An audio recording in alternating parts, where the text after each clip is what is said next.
Margaret Vale made the biggest gamble of her life when she answered a mail-order bride advertisement from a Montana rancher she'd never met. But nothing prepared her for John Rowan, a man so shattered by grief he'd forgotten how to speak his heart.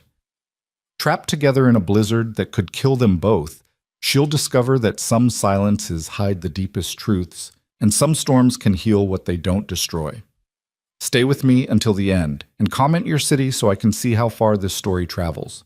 The train's whistle cut through the December air like a mourner's wail, announcing Margaret Vale's arrival at the edge of civilization.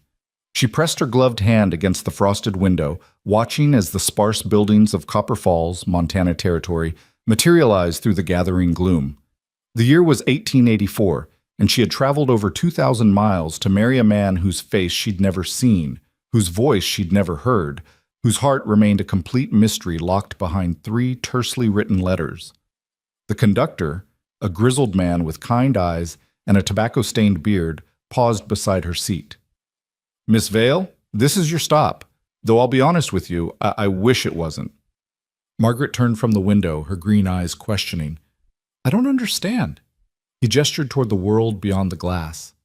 "Storm's coming. Can smell it in the air, feel it in my bones. This'll be the last train through for days, maybe weeks. You sure about this? You could ride on to Helena, wait it out in comfort." She thought of the boarding house room she'd left behind in Philadelphia, with its peeling wallpaper and the constant smell of boiled cabbage. She thought of Mrs. Henderson's dress shop, where she'd spent 6 years stitching other women's wedding gowns while her own prospects withered like autumn leaves. She thought of the pitying looks from the church ladies, the whispered conversations that died when she entered a room, the slowly crushing weight of being 28 and unmarried in a city that had no use for spinsters. "I'm sure," she said, though her voice trembled slightly. "Mr. Rowan is expecting me." The conductor nodded slowly, resignation in his weathered face. "John Rowan's a good man. Quiet as a stone, mind you, but decent. He'll keep you safe, if nothing else." He paused, seeming to weigh his next words carefully. "Just be patient with him, miss. He's got reasons for his silence." Before Margaret could ask what he meant, the train shuddered to a halt. The conductor hefted her trunk onto his shoulder with a grunt, and Margaret gathered her carpet bag and the small hat box that contained her mother's wedding veil, the only thing of value she'd brought from her old life. The platform, if it could be called that, was nothing more than a stretch of planked wood already dusted with snow. A handful of buildings hunched against the wind. A general store, a saloon with a crooked sign, a church so small it might have been a child's playhouse, and several structures whose purposes Margaret couldn't immediately determine. A few bundled figures hurried about their business, heads down against the increasing wind.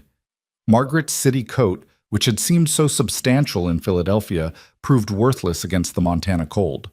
The wind didn't just blow, it attacked, finding every gap in her clothing, every vulnerable inch of exposed skin. Within seconds, her cheeks burned and her eyes watered. She blinked rapidly, trying to see through the tears and the swirling snow. "Miss Vale!"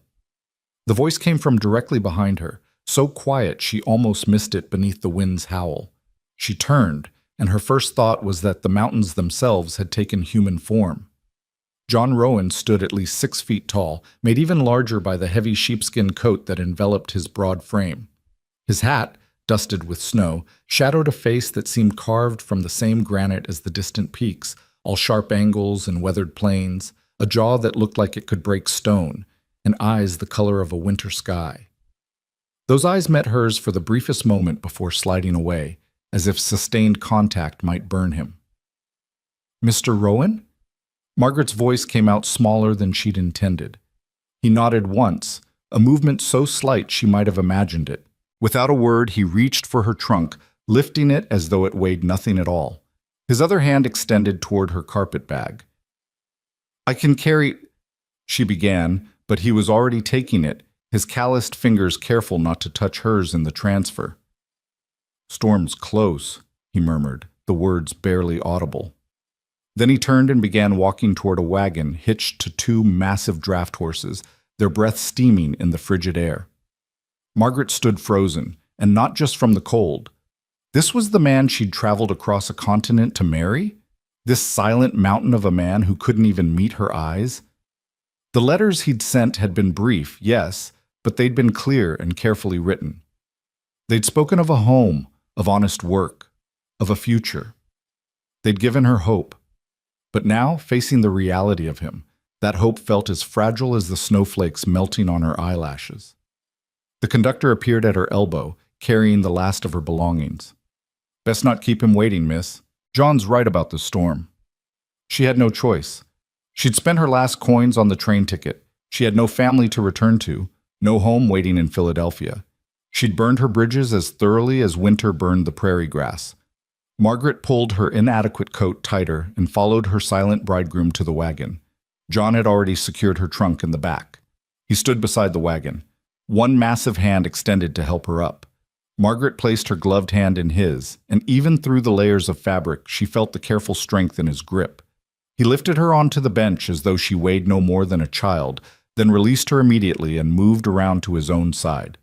The wagon seat was narrow. When John settled beside her, his shoulder pressed against hers, solid as oak. He pulled a heavy buffalo hide from beneath the seat, and without looking at her, draped it over her lap and legs. The gesture was awkward, almost embarrassed, but the hide was warm and surprisingly soft. "Thank you," Margaret said. He nodded again, that same barely there movement, and gathered the reins. With a soft click of his tongue, the horses began to move. Copper Falls disappeared behind them almost immediately, swallowed by the white. The wind grew stronger, more vicious, driving snow into their faces. Margaret ducked her head, trying to shelter behind John's broad back. She wanted to ask how far they had to travel, whether they'd make it before the full storm hit, what waited for her at the end of this white road. But the set of his shoulders, the rigid way he held himself, told her that questions would not be welcome. So she sat in silence, holding tight to the bench as the wagon jolted over the frozen ground. Time became strange. It might have been minutes or hours. The world narrowed to the span between one breath and the next, the space between one heartbeat and the following one. Snow gathered in the folds of the buffalo hide. Her fingers, even inside her gloves, grew numb. Just when Margaret thought she couldn't bear another moment of the cold, of the silence, of the uncertainty, John spoke. "There." She looked up, following the direction of his gaze. Through the thickening snow, she could just make out a dark shape, a cabin, substantial and square, with smoke rising from a stone chimney. Beside it stood a barn and what looked like a smaller outbuilding. Even in the storm, even through her exhaustion and fear, Margaret felt a flutter of something that might have been relief. The horses knew their way home. They quickened their pace, and within minutes John was pulling them to a halt before the barn. He set the brake, then turned to Margaret for the first time since they'd left town. "Go to the house," he said, his voice rough, as though speech required great effort. "Doors open. I'll see to the horses." "I can help. Go." It wasn't harsh exactly, but it left no room for argument. "Storm's here." And it was. As Margaret climbed down from the wagon, John's hand steadying her for a brief, careful moment, the wind hit with renewed fury. The snow no longer fell. It flew sideways, erasing the world. She could barely see the cabin, though it was only yards away. Margaret ran, her city boots slipping on the icy ground, her skirts tangling around her legs. The cabin door opened easily, as John had promised, and she stumbled inside, gasping. The warmth hit her like a physical thing, so sudden and intense it was almost painful. Her frozen cheeks burned, her fingers throbbed. The cabin was a single large room with a loft visible above. A stone fireplace dominated one wall, flames dancing behind a protective screen. A table, 2 chairs, and a rocking chair made up the sparse furniture. In the far corner, a door stood partially open, revealing a bedroom beyond. Everything was clean, almost austically so. No decorations, no softness, no sense that anyone truly lived here rather than merely existing within these walls. Margaret moved closer to the fire, pulling off her gloves with clumsy fingers. She heard John's heavy footsteps on the porch. Then he was there, carrying her trunk like it weighed nothing. Snow clung to his coat and hat, transforming him into a figure from a winter legend. He set the trunk down near the bedroom door, then straightened. For a moment he simply stood there, snow melting in small puddles around his boots, looking at her with an expression she couldn't read. Then, In that quiet voice that seemed to cost him something to use, he said, "Bedroom's yours. There's a stove in there for warmth. I sleep in the loft." Margaret blinked. "But we're to be married." "When you're ready." He pulled off his hat, revealing dark hair touched with premature gray at the temples. "Not before. You're safe here, Miss Vale. I give you my word on that." Something in her chest loosened slightly. She'd been so afraid of this moment, of what he might expect, of how this first night might unfold. "Thank you, Mr. Rowan." "John," he said. "Just John." He hung his hat on a peg by the door, then his coat. Beneath, he wore simple work clothes, canvas pants, a flannel shirt that had seen many washings, suspenders. Without the heavy coat, he looked somehow more human, less like a mountain-made flesh. "You hungry?" The question surprised her. Yes, actually. I haven't eaten since this morning." He nodded and moved to the kitchen area, a cast-iron stove, a dry sink, shelves holding basic supplies.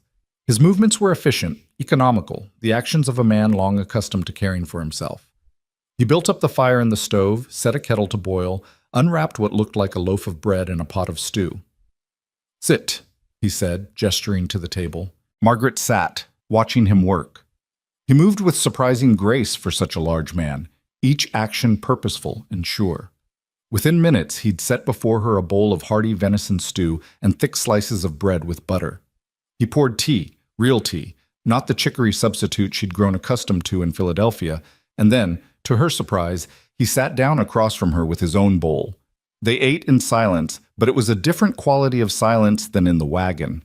Here, with the storm raging outside and the fire crackling warm, the quiet felt almost companionable. Margaret studied him covertly between bites. His hands, she noticed, bore old scars, white lines across the knuckles, a burn mark on his left wrist. Working hands. Capable hands. When she'd finished, the stew was surprisingly good, rich and well-seasoned. John rose and took both bowls to the sink. He poured hot water from the kettle and began washing the dishes with the same methodical care he'd shown in their preparation. "I can do that," Margaret said, standing. "Please, let me help." He paused, seeming to consider. Then slowly he nodded and moved aside. Margaret came to stand beside him, taking the clean dishes he handed her and drying them with a cloth. They worked together without speaking, and gradually Margaret felt some of the day's tension beginning to ease. When the last dish was put away, John moved to the fireplace and added 2 more logs. The flames leaped up, casting dancing shadows on the walls. He remained there, one hand on the mantel, staring into the fire as though it might hold answers to questions he couldn't voice. Margaret noticed something she'd missed before: photographs on the mantel shelf. She moved closer, curiosity overcoming caution. There were 3 frames. The first held a photograph of a smiling young woman with soft features and kind eyes, holding a baby. The second showed the same woman, older now, standing beside John, a younger John, with less gray in his hair and something like happiness in his face. In his arms, he held a small boy, perhaps 4 years old. The third frame held only a pressed flower, a wild rose, faded but carefully preserved. Margaret's breath caught. She looked at John, at the rigid set of his shoulders, at the white-knuckled grip he had on the mantel, and suddenly she understood. The conductor's words echoed in her memory. He's got reasons for his silence. "Your family," she said softly. It wasn't a question. John's jaw tightened. For a long moment, she thought he wouldn't answer. Then, in a voice barely above a whisper, he said, "Sarah, my wife, and Thomas, our son." What happened? He shook his head, still not looking at her. "Not tonight. I can't. Not tonight." Margaret wanted to press, wanted to know what had carved such deep channels of grief into this man's face, but something in his voice, the raw edge of pain barely contained, stopped her. Instead, she said simply, "I'm sorry for your loss." He nodded, that minimal movement she was beginning to recognize as his primary form of communication. Then he straightened, forcing his shoulders back. "You should sleep. It's been a long day." "Yes," Margaret agreed, though she wasn't sure sleep would come easily, not with the storm's fury and the weight of unanswered questions pressing down on her. "Good night, John." "Night," he murmured, and finally, briefly, his eyes met hers. In that moment, Margaret saw past the wall of silence, saw the man beneath the grief, and saw that he was drowning. The bedroom was small but adequate, containing a brass bed with a thick quilt, a dresser, a washstand, and a small pot-bellied stove that John had already lit. The warmth was wonderful after the cold of the journey. Margaret's trunk sat at the foot of the bed, waiting to be unpacked. She changed into her nightgown with trembling fingers. Whether from cold or emotion, she couldn't say. The bed, when she finally slipped between the covers, was soft and surprisingly comfortable. She could hear John moving around in the main room, the quiet sounds of him banking the fire, checking the door, climbing the ladder to the loft. Then silence, broken only by the wind's howl and the occasional pop from the stove. Margaret lay in the darkness, trying to process everything that had happened in the past 12 hours. She'd left Philadelphia as Margaret Vale, spinster seamstress, a woman the world had dismissed as unnecessary. She'd arrived in Montana as, what? A mail-order bride who hadn't yet been claimed? A housekeeper? A stranger sharing space with another stranger? The wind screamed, and she thought about the woman in the photographs. Sarah. Had she slept in this bed? Had she woken to John's quiet presence, to the knowledge that she was loved? What would she think of Margaret, this interloper sleeping where she once slept? And John? What torment kept him awake in the loft above? What memories haunted him on nights when the wind howled like this? Margaret pulled the quilt tighter and closed her eyes. Tomorrow would bring answers, or it wouldn't. For now, she was warm, she was safe, and she was somewhere utterly different from Philadelphia. That would have to be enough. The storm hit in full force just before dawn. Margaret woke to a world transformed into white fury. The wind didn't howl anymore. It shrieked, a living thing trying to tear the cabin apart board by board. Snow pressed against the window, blocking out all light. She dressed quickly, shivering despite the warmth from the stove, and emerged from the bedroom to find John already up. He stood at the window, fully dressed, staring out at the white chaos with an expression that sent a chill through her that had nothing to do with temperature. "How long will it last?" she asked. He turned, seeming unsurprised by her presence. "Days, maybe a week. I've seen worse." He paused, then added, "But not much worse." The implications of that settled over Margaret like a weight. They were trapped here, cut off from the world, two strangers forced into proximity by weather and circumstance. The cabin that had seemed adequate last night now felt very small indeed. "What do we do?" she asked. John's mouth twitched, not quite a smile, but something in that direction. "We survived, Miss Vale, same as always." "Margaret," she said, "if we're going to be trapped together, you should call me Margaret." He considered this, then nodded. "Margaret." Her name in his deep voice sounded strange, almost foreign, but not unpleasant. "Coffee's ready, and I'll need to check on the horses soon." "In this?" Margaret moved to the window, pressing her hand against the icy glass. She could barely see 3 feet beyond it. "Is that safe?" "Got a rope strung from the house to the barn for storms like this. Follow the rope, you can't get lost." He poured 2 cups of coffee and handed her one. Their fingers brushed in the transfer, and she felt the calluses on his palm, the warmth of his skin. "Learned that lesson the hard way?" Margaret wanted to ask what he meant, but something in his face told her it was another story for another time. She sipped her coffee, strong and black, the way men drank it, and tried not to cough. John noticed. "Too strong?" "No," she lied, then relented at his knowing look. "Perhaps a bit. I'm used to tea." He took her cup without a word and returned it a moment later, diluted with hot water and a splash of milk from a sealed jar. The gesture was small, but it struck Margaret as significant somehow, this silent man paying attention, making adjustments without being asked. "Thank you," she said. He nodded and pulled on his heavy coat. "Might be gone an hour. Horses need feeding, water needs breaking up. Cow's out there, too. She'll need milking." "You have a cow?" Margaret didn't know why this surprised her, but it did. It seemed such a domestic detail for this rough, solitary man. "Fresh milk's useful," John said simply. He pulled on thick gloves, then wrapped a scarf around his face until only his eyes showed. At the door, he paused. "Bar this behind me. Don't open it for anyone but me. 3 knocks, pause, 2 knocks." That's how you'll know it's me. Are we in danger? Margaret's heart began to race. No, but storms make animals desperate. Bear came through 2 winters back, tried to break in. Just be careful. He opened the door and the storm tried to force its way inside, bringing a blast of snow and wind that made Margaret gasp. Then John was gone, pulling the door shut behind him with effort. Margaret dropped the heavy wooden bar into place and stood there, listening to the wind, feeling more alone than she'd ever felt in her life. At least in Philadelphia, she'd been surrounded by people, by the noise and bustle of city life. Here, there was only white silence and the howling storm. She turned back to the cabin, surveying her domain.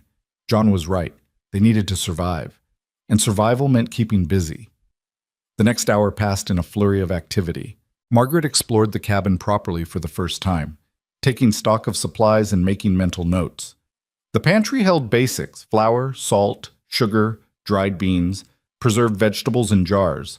Not luxurious, but adequate. There was a barrel of apples beginning to soften, and several wheels of cheese wrapped in cloth. A ham hung from a hook in the corner, and strips of dried venison filled a tin. She swept the floor, finding the corn broom behind the door. She washed the breakfast dishes and wiped down the table. She added wood to both stoves, careful to place the logs just as she'd seen John do. She was examining the pantry, wondering about making bread, when she heard it. 3 knocks, pause, 2 knocks. Margaret hurried to the door and lifted the bar. John stumbled inside, covered in snow from head to boot, ice clinging to his scarf. She pushed the door closed behind him and dropped the bar back into place. "Are you all right?" she asked as he unwrapped the scarf with stiff fingers. "Fine." But his face was red where the skin showed, his movements slow and careful. He'd been out there longer than an hour. "What happened?" "Cow was down. Had to get her up. Check for frostbite." He pulled off his gloves, and Margaret saw that his hands were bright red, the knuckles cracked and bleeding slightly. "She'll be all right. Horses, too." "Your hands," Margaret said, moving closer. "Let me see." He tried to pull away, but she caught his wrist, gently but firmly. His skin was ice cold, the cracks weeping thin lines of blood. Without thinking, Margaret pulled him toward the kitchen, poured warm, not hot, water into a basin, and guided his hands into it. John hissed through his teeth but didn't pull away. "It's nothing," he said. "It's not nothing. You'll get infected." Margaret found a clean cloth and, when his hands had warmed sufficiently, dried them carefully. The cracks weren't deep, but they needed attention. "Do you have salve? Bandages?" He gestured toward a cabinet with his chin. "Medicine supplies. Top shelf." Margaret found what she needed: a tin of strong-smelling salve and strips of clean cloth. She worked carefully, applying the salve to each crack and split, then wrapping his hands in loose bandages.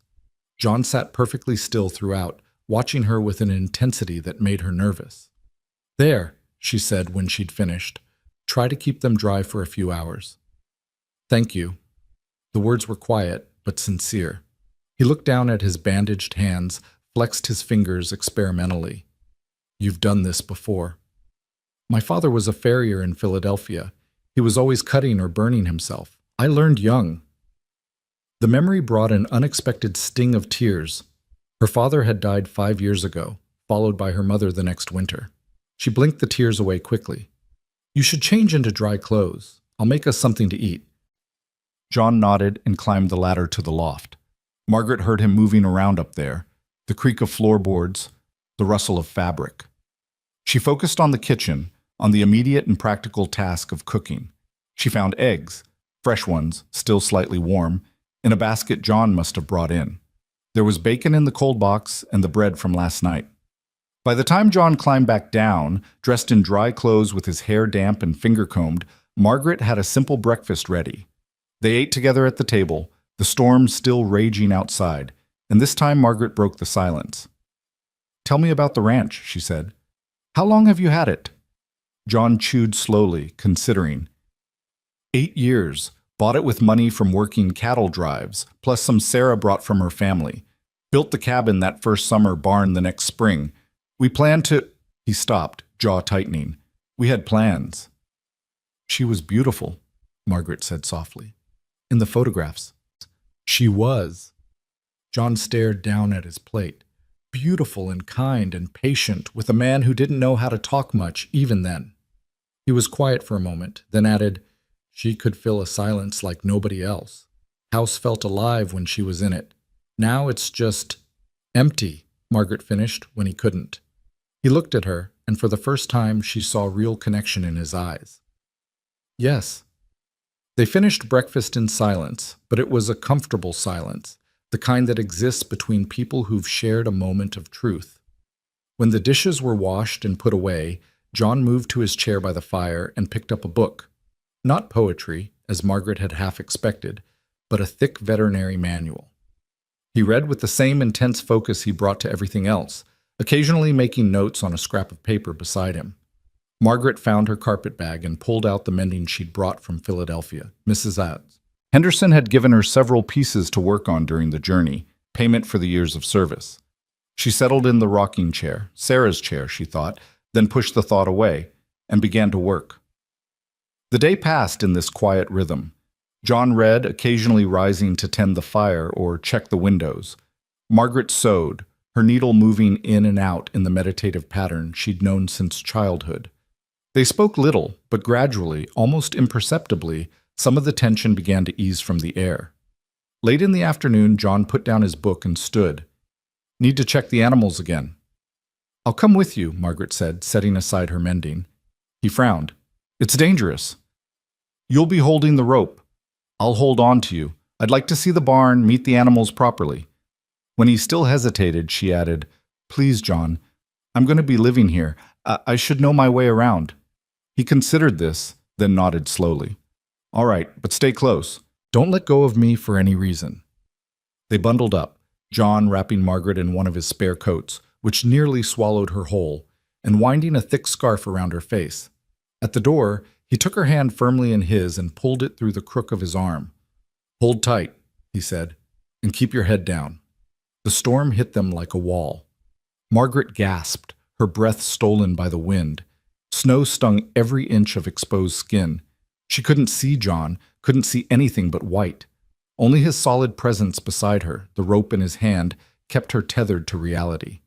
They moved forward into the blizzard, and for the first time Margaret understood why John spoke so little. In a world like this, words were useless. Only action mattered, only survival. The barn appeared suddenly, a dark shape materializing from the white. John pulled open the door and they stumbled inside, gasping. The contrast was shocking, the howling wind outside, the sudden quiet within. The barn smelled of hay and horses and warm animal bodies, and to Margaret, it smelled like sanctuary. 2 massive draft horses occupied the first 2 stalls, the same pair that had pulled the wagon from town. They nickered softly at John's approach, clearly pleased to see him. In the 3rd stall, a brown and white cow chewed her cud placidly, utterly unbothered by the storm raging outside. "This is Duke and Duchess," John said, indicating the horses. He produced apples from his coat pocket and fed them each one, his bandaged hands moving gently over their velvet noses. "And that's Clover." Margaret approached the horses cautiously. She'd seen plenty of horses in Philadelphia, of course, but these were different. Massive creatures with feet the size of dinner plates and kind, intelligent eyes. Duchess turned to regard her, and Margaret reached out tentatively to stroke her nose. "She's beautiful," Margaret said. "Good horses, strong." Sarah named them, said a duke needed a duchess. John's voice caught slightly on his wife's name, but he continued. Clover was Thomas's project. He was supposed to learn to milk her, take care of her, was excited about it. "How old was he?" Margaret asked softly. "When he... 5. Just turned 5. John moved to Clover's stall and began the process of milking with practiced efficiency. Fever took them both. Late winter, storm like this one. Sarah first, then Thomas 3 days later. I couldn't... His hand stilled on the bucket. "Couldn't get to town for the doctor. Storm had the trails blocked for near a week. By the time I could ride out..." He didn't finish. He didn't need to. Margaret came to stand beside him, her hand resting lightly on his shoulder. He flinched at the touch, then relaxed slightly. "That's why you were afraid," she said. "Last night, when you looked at the storm, you were remembering." He nodded, not trusting himself to speak. They stood there in the quiet barn, the only sounds the soft munching of the animals and the muted howl of the wind. Finally, John cleared his throat and continued milking. "Should get back," he said when he'd finished. "Storm's getting worse." The journey back to the cabin was even more harrowing than the journey out. The wind had picked up, if that was possible, and the snow fell so thick that Margaret couldn't draw breath without inhaling ice. She clung to John's arm with both hands, her face buried against his shoulder, trusting him completely to guide them home. When they finally stumbled through the cabin door, both were shaking with cold and exhaustion. John barred the door while Margaret collapsed into a chair, her teeth chattering. He brought her a blanket and a cup of coffee, prepared without being asked, the way she liked it, and stood by the fire until some color returned to his face. "Thank you," Margaret said when she could speak without her teeth chattering, "for showing me, for trusting me enough to come out there with you." John looked at her and something in his expression shifted. "You didn't have to come. Most women wouldn't have wanted to." "I'm not most women," Margaret said, "and this is my home now too. I should know it." "Your home," he repeated, as if testing the words. Then, so quietly she almost missed it. "Yeah, I suppose it is." That night they cooked together, Margaret preparing vegetables while John seasoned a roast from the cold box. They moved around the small kitchen with increasing ease, learning each other's rhythms. When John reached past her for the salt, Margaret didn't flinch. When she needed to access the pantry behind him, he shifted without being asked. They ate at the table, the storm still raging, and this time John asked questions. Where had she grown up? What had brought her to Montana? What did she hope to find here? Margaret answered honestly, telling him about the loneliness of Philadelphia, the years of watching other women marry while she remained behind, the slowly crushing weight of being unwanted. She told him about Mrs. Henderson's shop, about the endless parade of wedding gowns she'd sewn for other brides, about the small advertisement she'd found in the newspaper one desperate evening. "You answered my letter," John said. "Why?" "Because you were honest," Margaret replied. "You didn't promise love or romance. You promised a roof, a future, and honest work. After all the pretty lies I'd heard from men in Philadelphia, promises they had no intention of keeping, your honesty was refreshing." John nodded slowly. "I can't promise love. Don't know if I've got that left in me, but I can promise the rest, and I can promise I'll never lie to you." "That's enough," Margaret said, and meant it. "For now, that's enough." They washed the dishes together, and Margaret found herself humming, an old song her mother used to sing, something about sailors and storms and finding safe harbor. She didn't realize she was doing it until John spoke. "That's pretty. What is it?" She told him, and he listened with the same intense focus he brought to everything. When she'd finished, he said, "Sarah used to hum when she worked, different songs, but the same kind of peaceful sound. I'd forgotten how much I missed that." It wasn't quite a compliment, but it felt like one. Margaret smiled and continued humming as she dried the last plate. That night, alone in the bedroom, Margaret finally unpacked her trunk properly.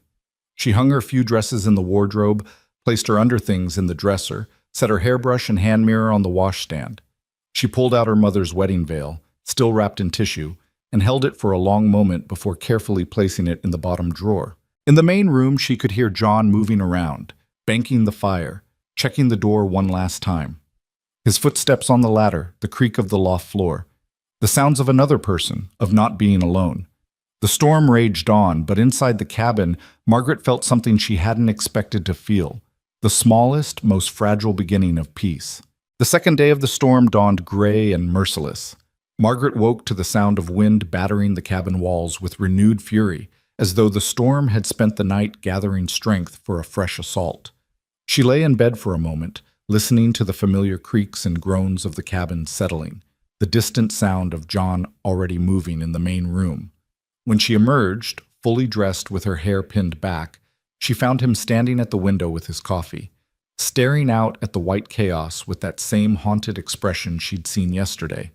But today, when he heard her footsteps, he turned and something that might have been a smile ghosted across his face.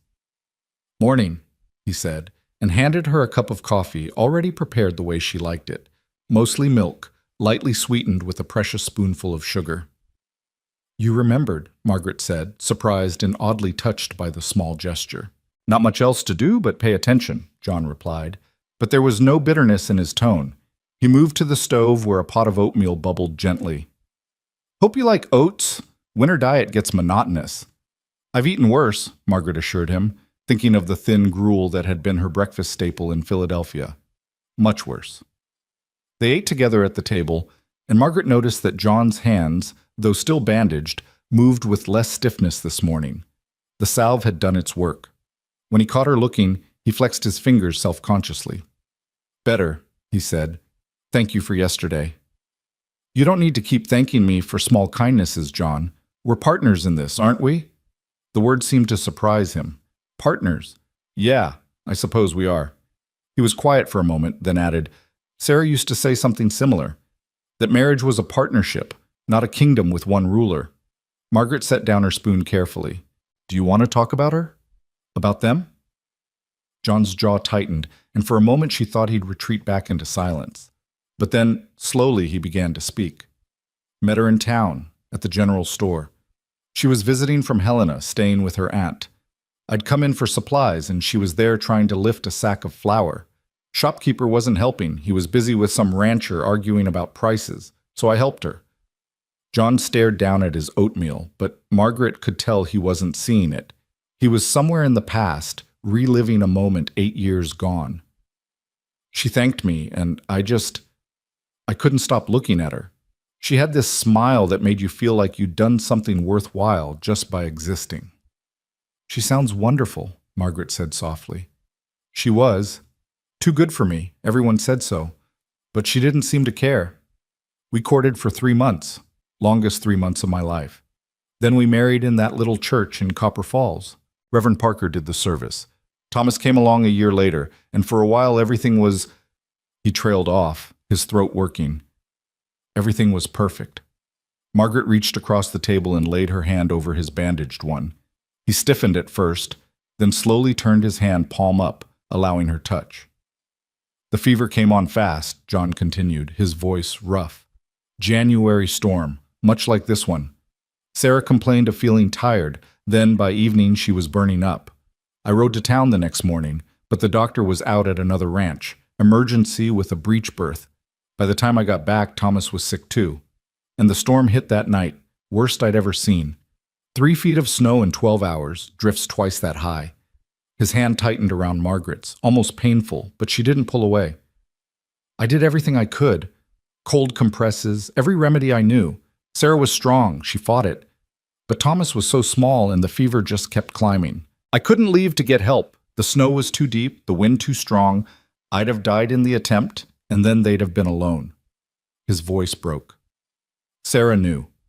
On the 3rd day, she knew she wasn't going to make it. She made me promise to keep living, to not let this place become a tomb. Then she asked me to take care of Thomas, and I promised her that too. Tears streamed down Margaret's face, but she remained silent, letting him speak. She died that night, just slipped away while I was holding her hand. Thomas lasted 2 more days, calling for his mama, asking why she wouldn't wake up. I didn't know how to tell him she was gone. So I lied to my dying son, told him she was just sleeping, that she'd wake up soon. John's voice had dropped to barely a whisper. He died believing that lie, died waiting for his mother to wake up and take care of him. Oh, John, Margaret breathed. She stood and moved around the table, pulling his head against her shoulder in an awkward but genuine embrace. He remained rigid for a moment, then his arms came up around her waist and he held on, shaking with silent sobs. They stood like that for several minutes, the storm howling outside, while John finally allowed himself to grieve in another person's presence. When he finally pulled away, his eyes were red but somehow clearer, as though releasing the story had released some of the poison it contained. I'm sorry, he said roughly. Didn't mean to. Don't apologize, Margaret said firmly. Not for grief, never for that. He nodded, wiping his face with the back of his hand. Haven't told anyone the whole story. Not even the Reverend. People in town know Sarah and Thomas died, but not the details. Not how I failed them. You didn't fail them, Margaret said, returning to her seat but keeping her hand on his. You did everything humanly possible. The storm, the fever, those things were beyond your control. You can't blame yourself for acts of God. Sarah said the same thing near the end, made me swear I wouldn't carry guilt for something I couldn't prevent. He laughed bitterly. I promised her that too. Seems I'm not very good at keeping my word. Then keep it now, Margaret urged. Honor her memory by living, by not letting this cabin become the tomb she feared. That's what she would have wanted, isn't it? John looked at her with something like wonder in his eyes. How are you so wise? I'm not wise. I'm just practical, and I've learned that the dead don't want us to die with them. They want us to carry their love forward into whatever comes next. She squeezed his hand. Your Sarah sounds like she was a woman who understood that. She was, John agreed quietly. Then, with visible effort, he straightened his shoulders. Enough dwelling. Work needs doing, storm or no storm. Animals need tending, wood needs bringing in. Then let's do it together, Margaret said. And afterward, I'd like to bake bread if there's enough flour. This cabin needs to smell like something other than grief. That almost smile returned to John's face. There's plenty of flour. Sarah always kept extra, said the smell of baking bread made a house a home. Smart woman, Margaret said, and began clearing the breakfast dishes. The day settled into a rhythm similar to the previous one, but with a different quality to the silence. John went out to tend the animals, alone this time, as the storm was too fierce for Margaret to safely accompany him. While he was gone, Margaret explored the cabin more thoroughly, opening cupboards and drawers with the careful curiosity of someone trying to understand her new home.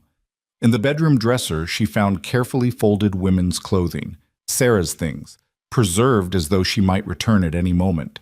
Dresses, shawls, undergarments, all clean and neatly stored.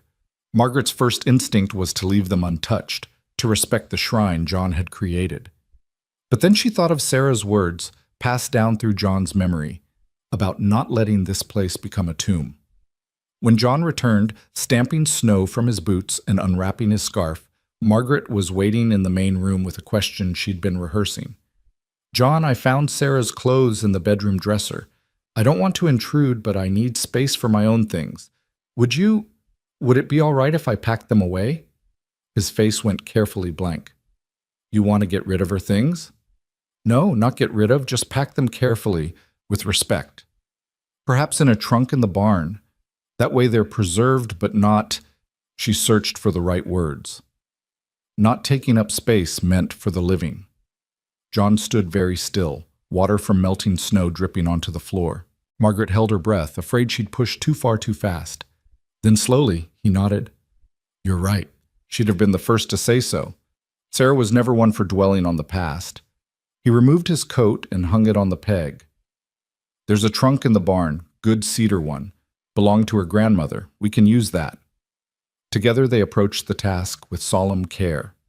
Margaret lifted each garment, folding it properly before John placed it in the trunk he'd brought from the barn. A blue calico dress with tiny white flowers. A green wool skirt, worn but carefully mended. A white nightgown with delicate embroidery at the collar.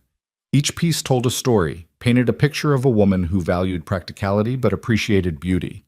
At the bottom of the drawer, wrapped in tissue paper, Margaret found a wedding dress. Simple cream muslin with lace at the throat and cuffs. It had yellowed slightly with age but remained beautiful in its simplicity. She made that herself, John said quietly, coming to stand beside Margaret. Took her 3 months. She was so proud of it, wore it like it was silk and jewels. Margaret held the dress up, and a photograph fell from its folds. She caught it before it hit the floor. Another picture of Sarah and John on their wedding day, both looking impossibly young and happy. John wore a suit that was clearly borrowed, too short in the sleeves. Sarah held a bouquet of wild roses. Keep that one out, John said.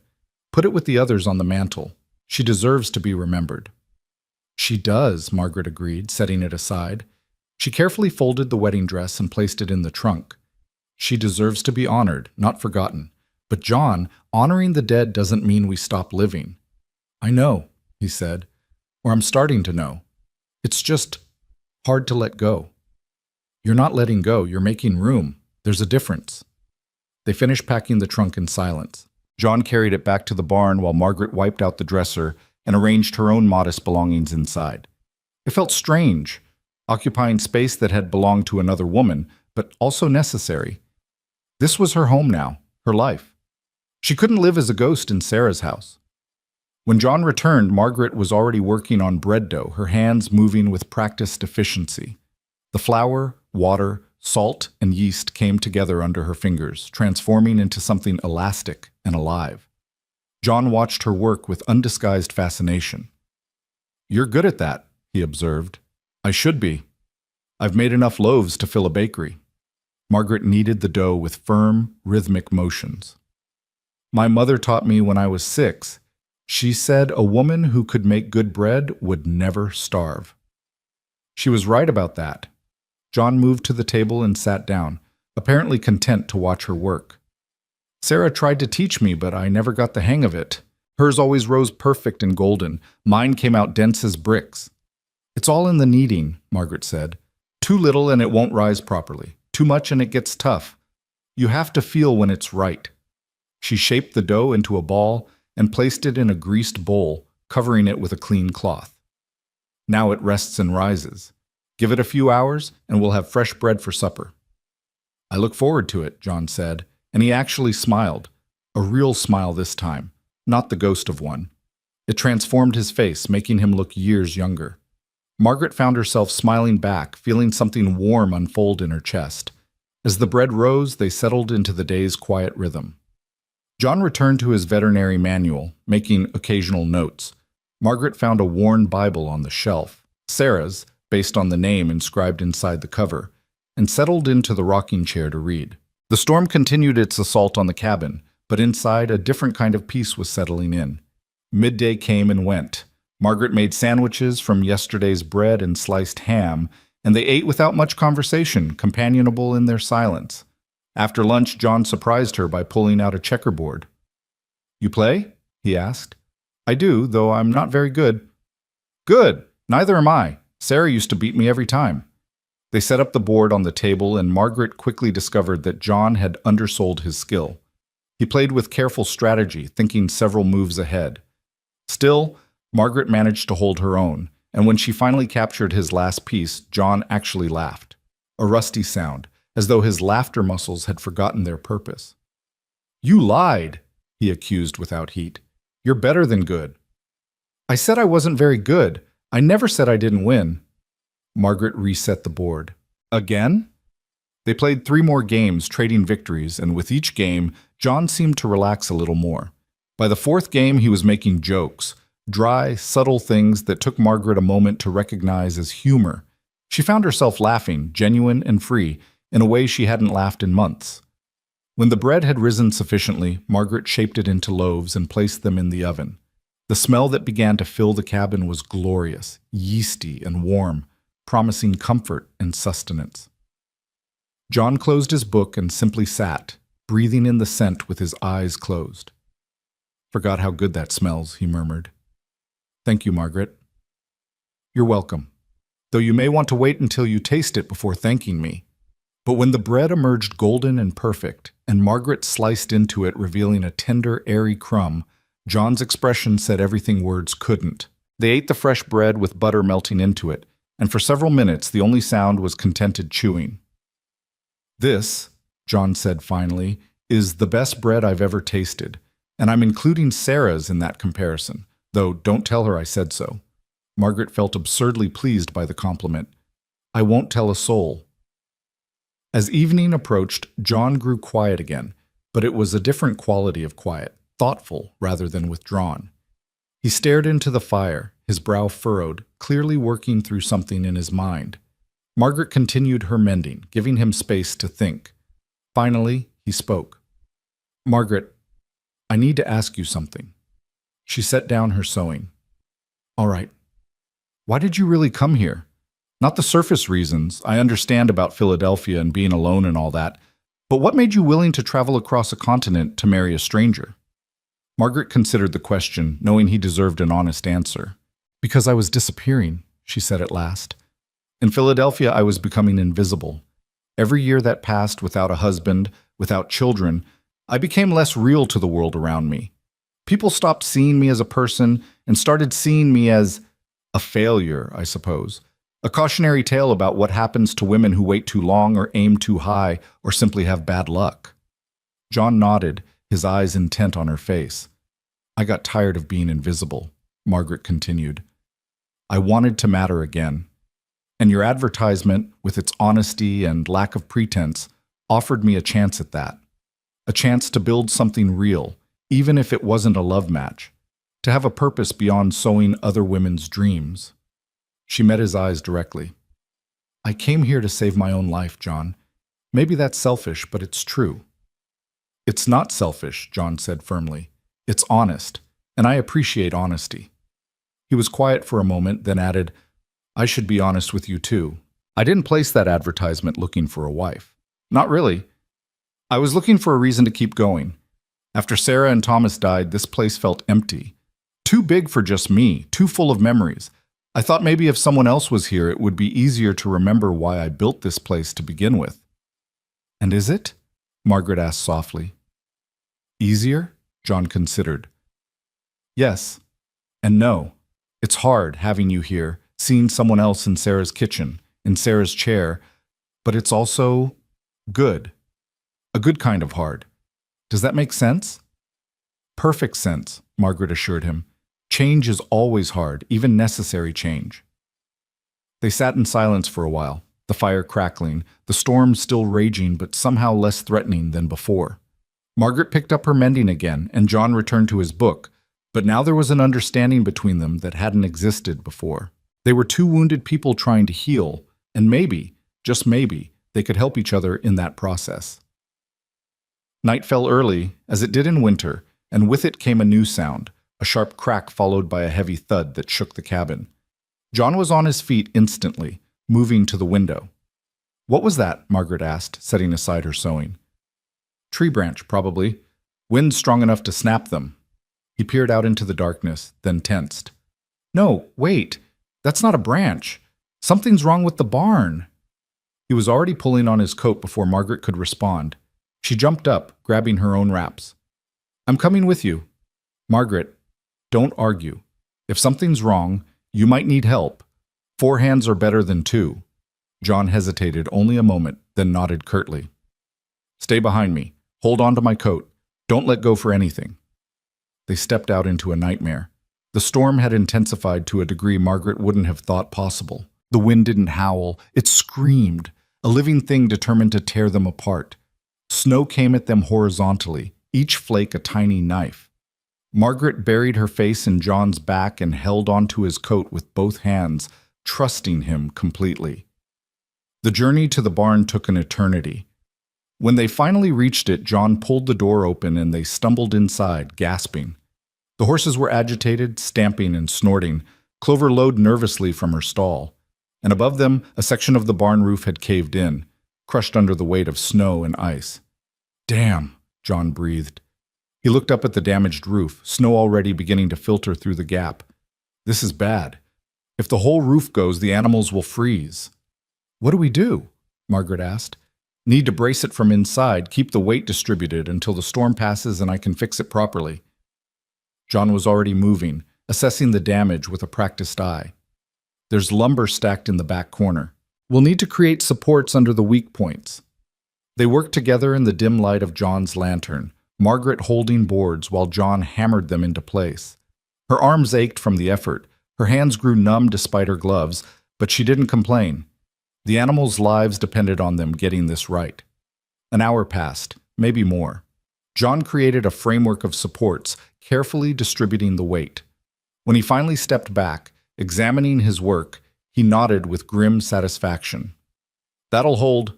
Not pretty, but it'll hold until I can do proper repairs. They returned to the cabin through the storm, both exhausted and frozen. Margaret's teeth chattered so hard she bit her tongue, tasting blood. John looked little better, his face gray with cold and fatigue. Inside, he built up both fires while Margaret heated water for tea. They sat before the fireplace, wrapped in blankets, waiting for warmth to seep back into their bones. John's hand shook as he held his cup, and Margaret noticed that the bandages had come off in their work, the cracks in his skin reopened and bleeding again. Let me see, she said, setting down her own cup. I'm fine. John Rowan, let me see your hands. He did, perhaps too tired to argue. Margaret tended them again, cleaning away the blood and dirt, applying fresh salve, wrapping them in clean bandages. His skin was ice cold, and she found herself chafing his hands between hers, trying to restore circulation. You're good at this, John said quietly. Taking care of people. It's a gift. It's necessity that made it look like a gift, Margaret replied, but she was pleased nonetheless. My parents needed care. I learned. Still, not everyone would have come out into that storm with me. You could have stayed safe by the fire. And let you risk yourself alone? That wouldn't have been right. She finished bandaging and sat back. We're partners, remember? Partners share the risks. Something shifted in John's expression, a softening, an opening. Yeah, he said. Partners. They sat in comfortable silence until the shivers finally stopped. Then Margaret made a late supper, soup from dried beans and vegetables, more of the fresh bread. They ate slowly, both still recovering from the cold and exertion. As they cleaned up after the meal, John spoke again. Tomorrow, if the storm breaks enough, I'll need to check that roof more thoroughly. Might need to do temporary repairs even in the snow. I'll help, Margaret said immediately. It's dangerous work. John, she turned to face him directly. I'm not fragile. I won't break. Let me help. He studied her for a long moment, then nodded. All right, but you follow my instructions exactly. Roofs are tricky, especially in winter. I will, Margaret promised. That night, as she lay in bed listening to the storm and John's movements in the loft above, Margaret realized something had changed. The cabin no longer felt like Sarah's house where she was an intruder. It was becoming something else. A shared space. A home being built by two people learning to trust each other. The third day dawned with the storm still raging, but with slightly less fury. The wind had dropped from a shriek to a roar, and the snow, while still heavy, no longer came in blinding sheets. John stood at the window, assessing conditions with the eye of someone who'd survived many Montana winters. It's easing, he said when Margaret joined him. Another day, maybe two, and it'll blow itself out. Will the barn hold until then? Should, but I'd feel better checking those supports in daylight. He glanced at her. You still want to help? I do. They made the trip to the barn mid-morning, and Margaret was relieved to see that John's emergency repairs had held. The supports stood firm, bearing the weight of snow and ice pressing down on the damaged roof. Together, they added additional bracing, working efficiently as a team.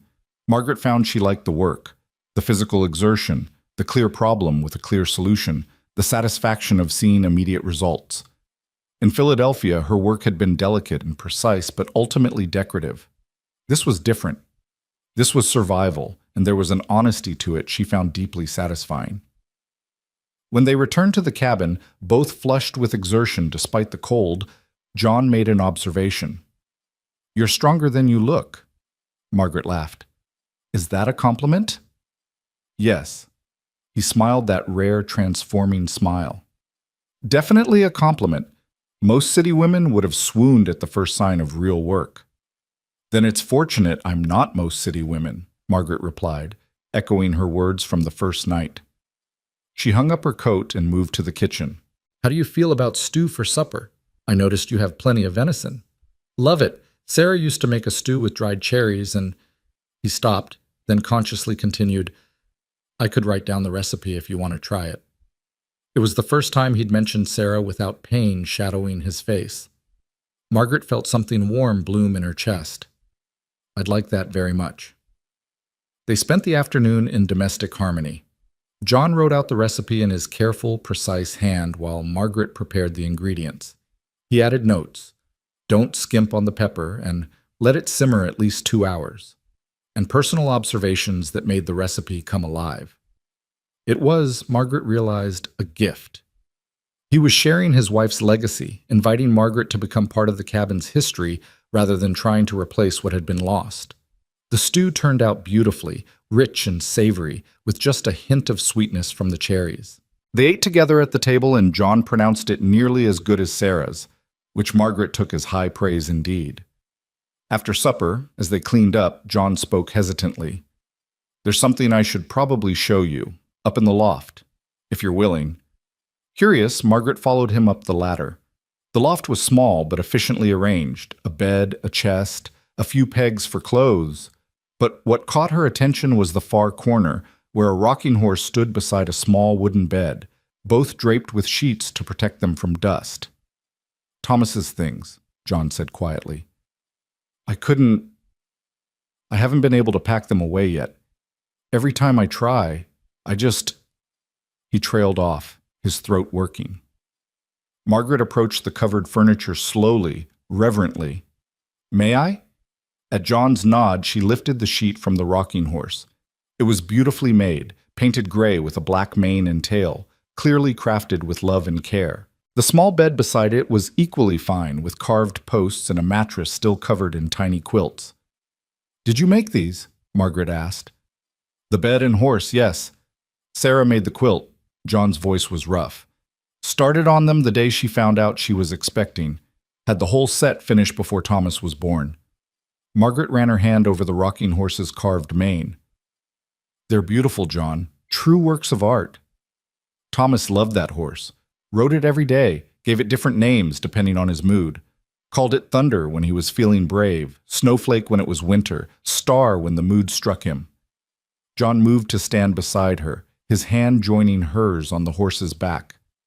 He was going to be 5 in March. Sarah was planning a party, had it all figured out. And then the fever came, Margaret finished softly.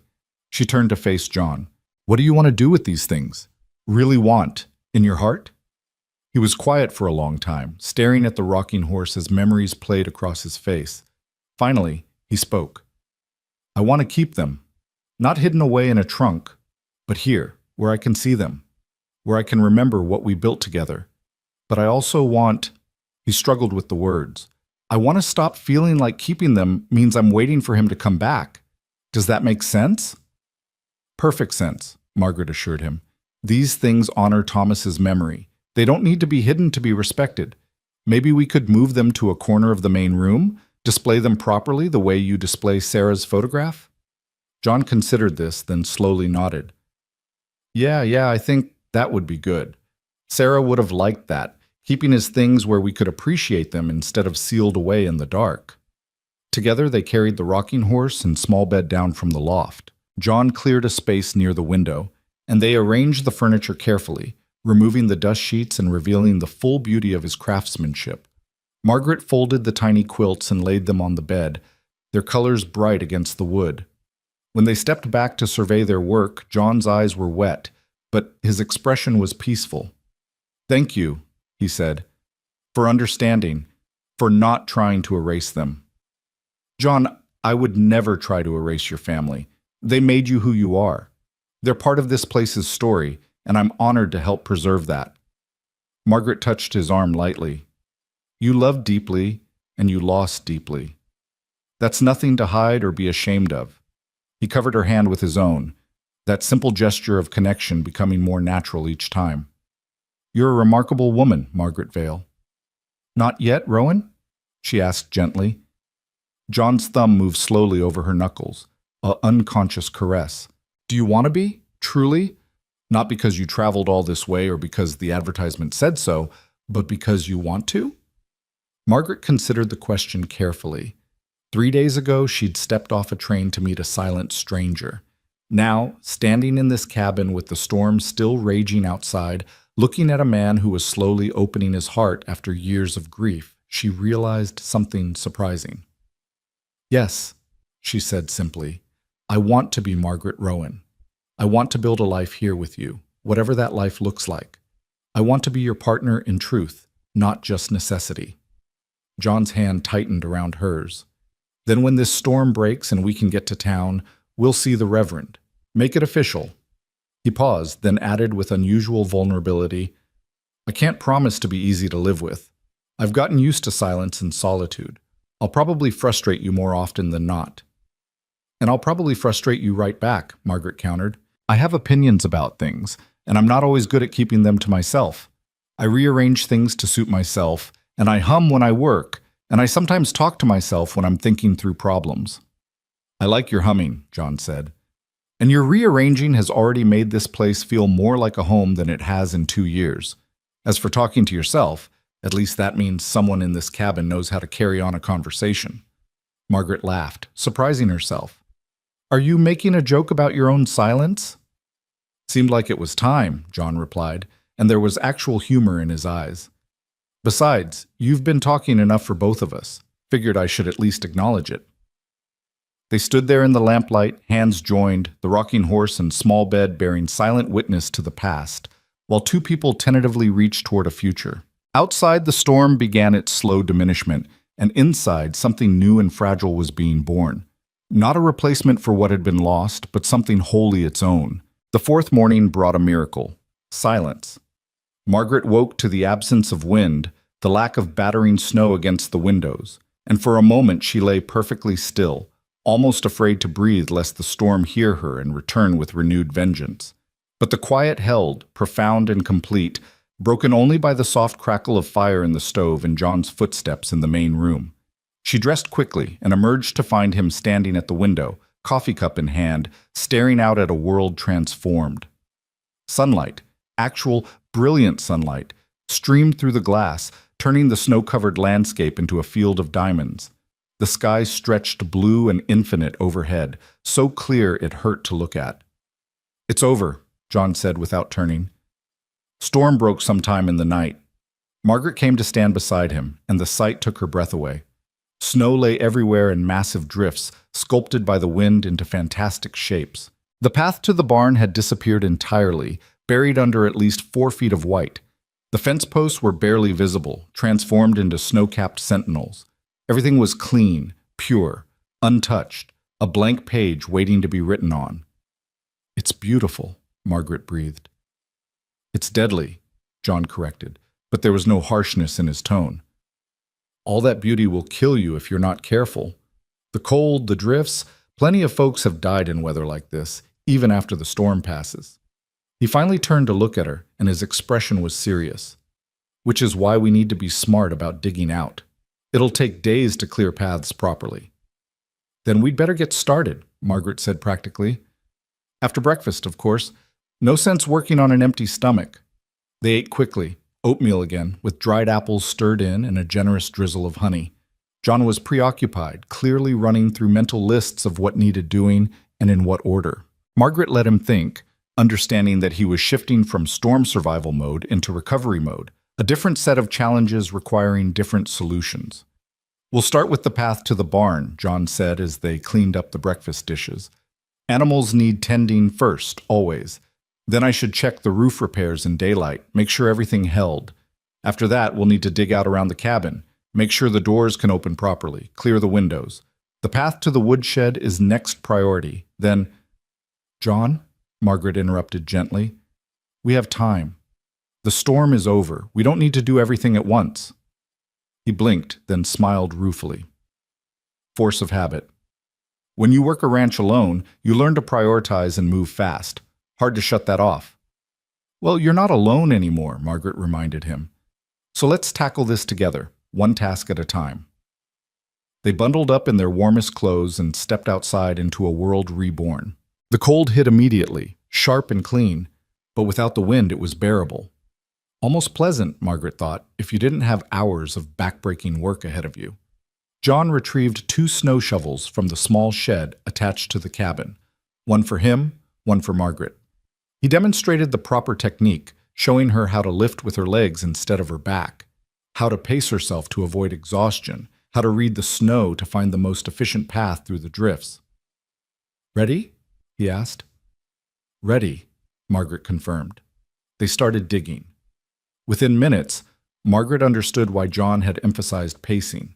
The snow was heavy, waterlogged from its own weight, and each shovelful felt like lifting stone. Her shoulders began to ache, then her back, then her arms. Sweat dampened her dress beneath the heavy coat despite the freezing temperature.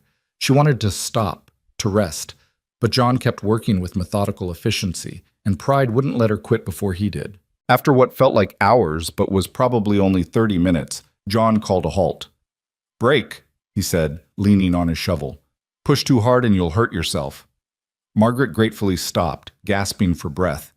They'd cleared perhaps 20 feet of path, leaving walls of snow on either side taller than Margaret's head. The barn still looked impossibly far away. How long will this take? She asked. Rest of the day, probably, maybe into tomorrow. John pulled out a canteen and took a long drink, then handed it to Margaret.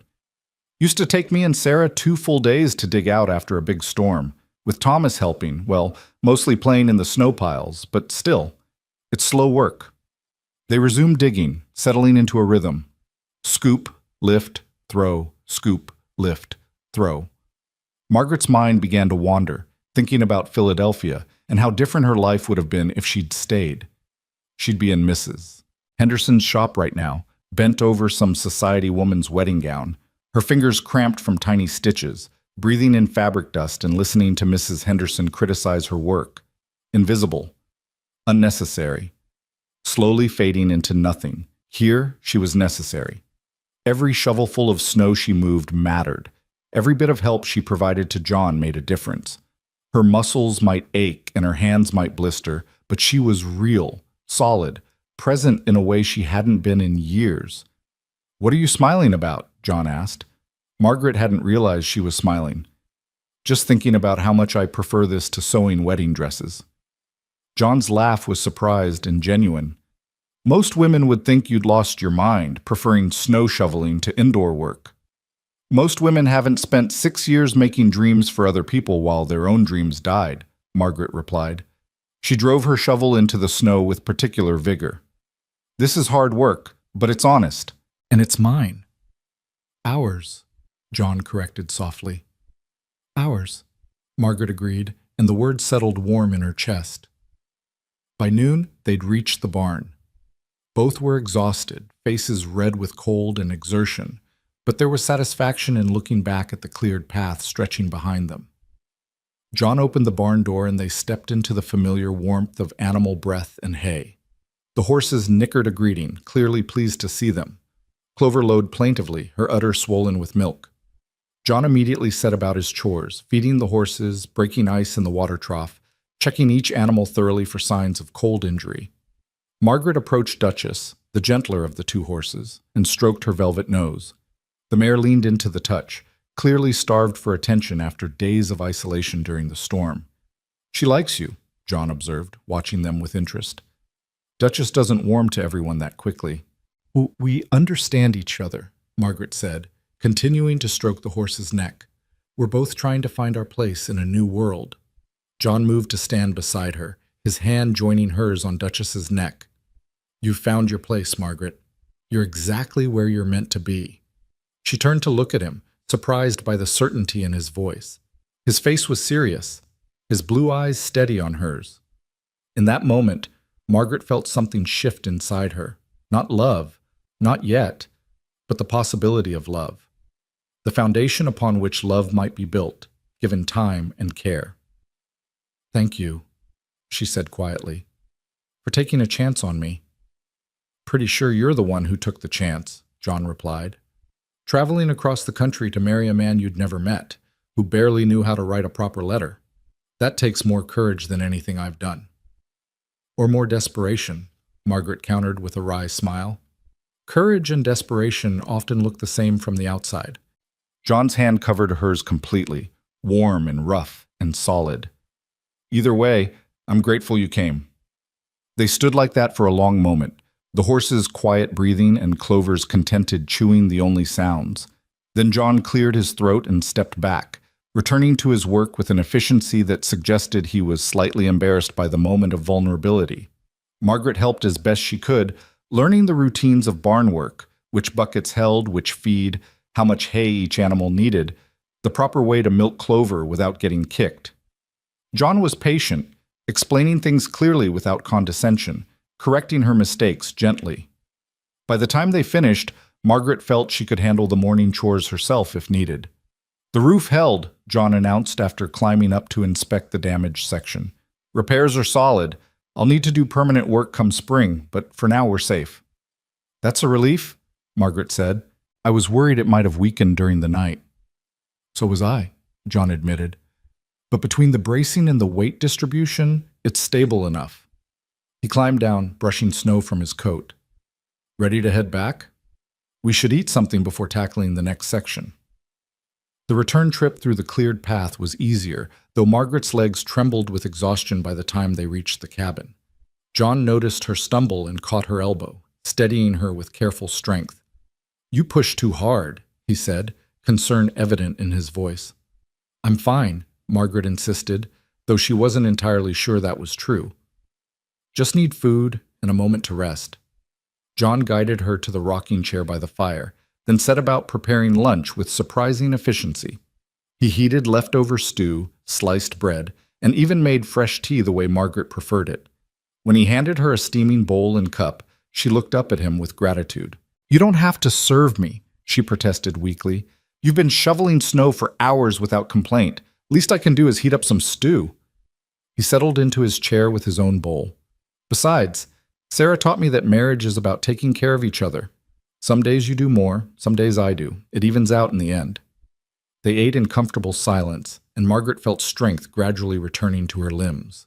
The food was warm and filling, the fire pleasant against her cold, flushed face. She studied John as he ate, noting the way his hair fell across his forehead when he bent over his bowl, the small scar above his left eyebrow she hadn't noticed before, the careful way he chewed his food as though he'd learned long ago not to waste a single bite. "Tell me about your parents," John said suddenly. "You've mentioned them, but I don't know much about them." Margaret set down her spoon, surprised by the question, but pleased he'd asked. "My father was a farrier, as I mentioned. Thomas Vale from County Cork originally, though he came to America as a boy. He was quiet, like you, more comfortable with horses than people, but he was kind, and he loved my mother fiercely." "And your mother?" "Catherine O'Brien before she married. Irish through and through, with opinions on everything and the stubbornness to back them up." Margaret smiled at the memory. "She ran the household with an iron fist wrapped in lace. Nothing happened in our home without her knowledge and approval. But she was also warm, generous to a fault. If someone needed help, she was the first to show up with a pot of soup or an offer to mend clothes or mind children." "You're like her," John observed. "The warmth and generosity part, anyway. Can't speak to the stubbornness yet." "Oh, I have that too," Margaret assured him. "Just wait until we disagree about something important. You'll see the Irish side come out quickly enough." John's lips quirked in that almost smile. "I'll keep that in mind. What happened to them?"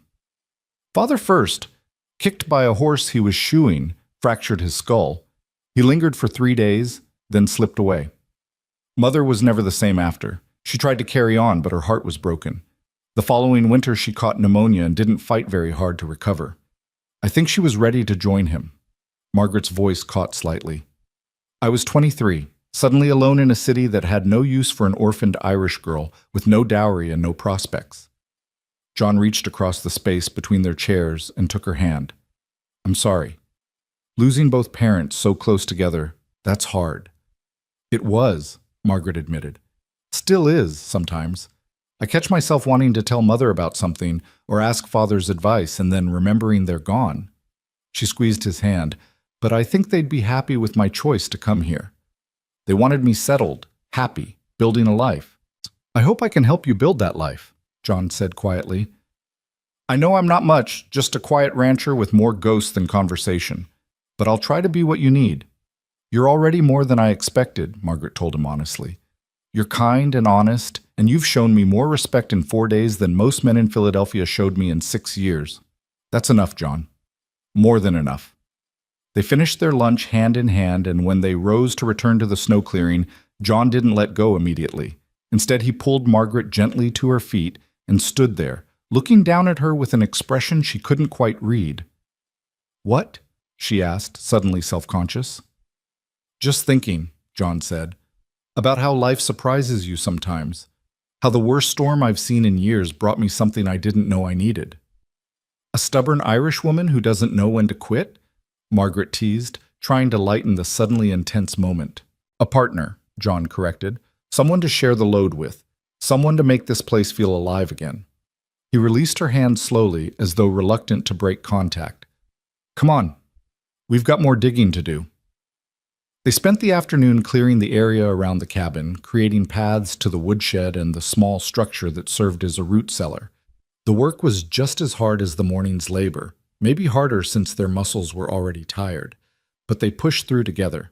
John was vigilant about breaks, forcing Margaret to stop and rest even when she wanted to keep going, mindful of her city-soft hands developing blisters despite her gloves. As the sun began its descent toward the mountains, painting the snow in shades of pink and gold, they finally stopped for the day. The cabin stood in the center of cleared paths like a ship in frozen seas, accessible and functional once more. It wasn't everything that needed doing. The storm had created weeks of work, but it was enough for now. Inside, they collapsed in their respective chairs, too tired to even think about supper immediately. Margaret pulled off her gloves and examined her hands, red, raw, with several blisters beginning to form despite John's caution. She flexed her fingers experimentally and winced. "Let me see," John said, reaching for her hands. "They're fine, Margaret." His tone was gentle but firm. "Let me see." She surrendered her hands, and he examined them with the same careful attention she'd given his damaged hands days earlier. He fetched the salve and bandages without being asked, tending her blisters with surprising gentleness for such large hands. "You worked too hard today," he said as he wrapped the bandages. "Should have stopped you sooner." "You couldn't have stopped me if you'd tried," Margaret replied. "I'm not made of porcelain, John. I won't break from a little hard work." "Still, these will hurt for days." He finished the bandaging and sat back. "Tomorrow we rest. The rest of the digging can wait." "But the can wait," John repeated firmly. "You pushed yourself past sensible limits today, and while I admire the spirit, I won't have you injuring yourself permanently. Tomorrow we rest. Let your hands heal. Agreed?" Margaret wanted to argue, but the throbbing in her palms suggested he might be right. "Agreed, but only if you promise to let me help with the barn chores." "Deal." John stood and moved to the kitchen. "Now sit still and let me handle supper. You've earned a rest." He prepared a simple meal, fried potatoes with onions, eggs from the barn, thick slices of bread toasted on the stovetop.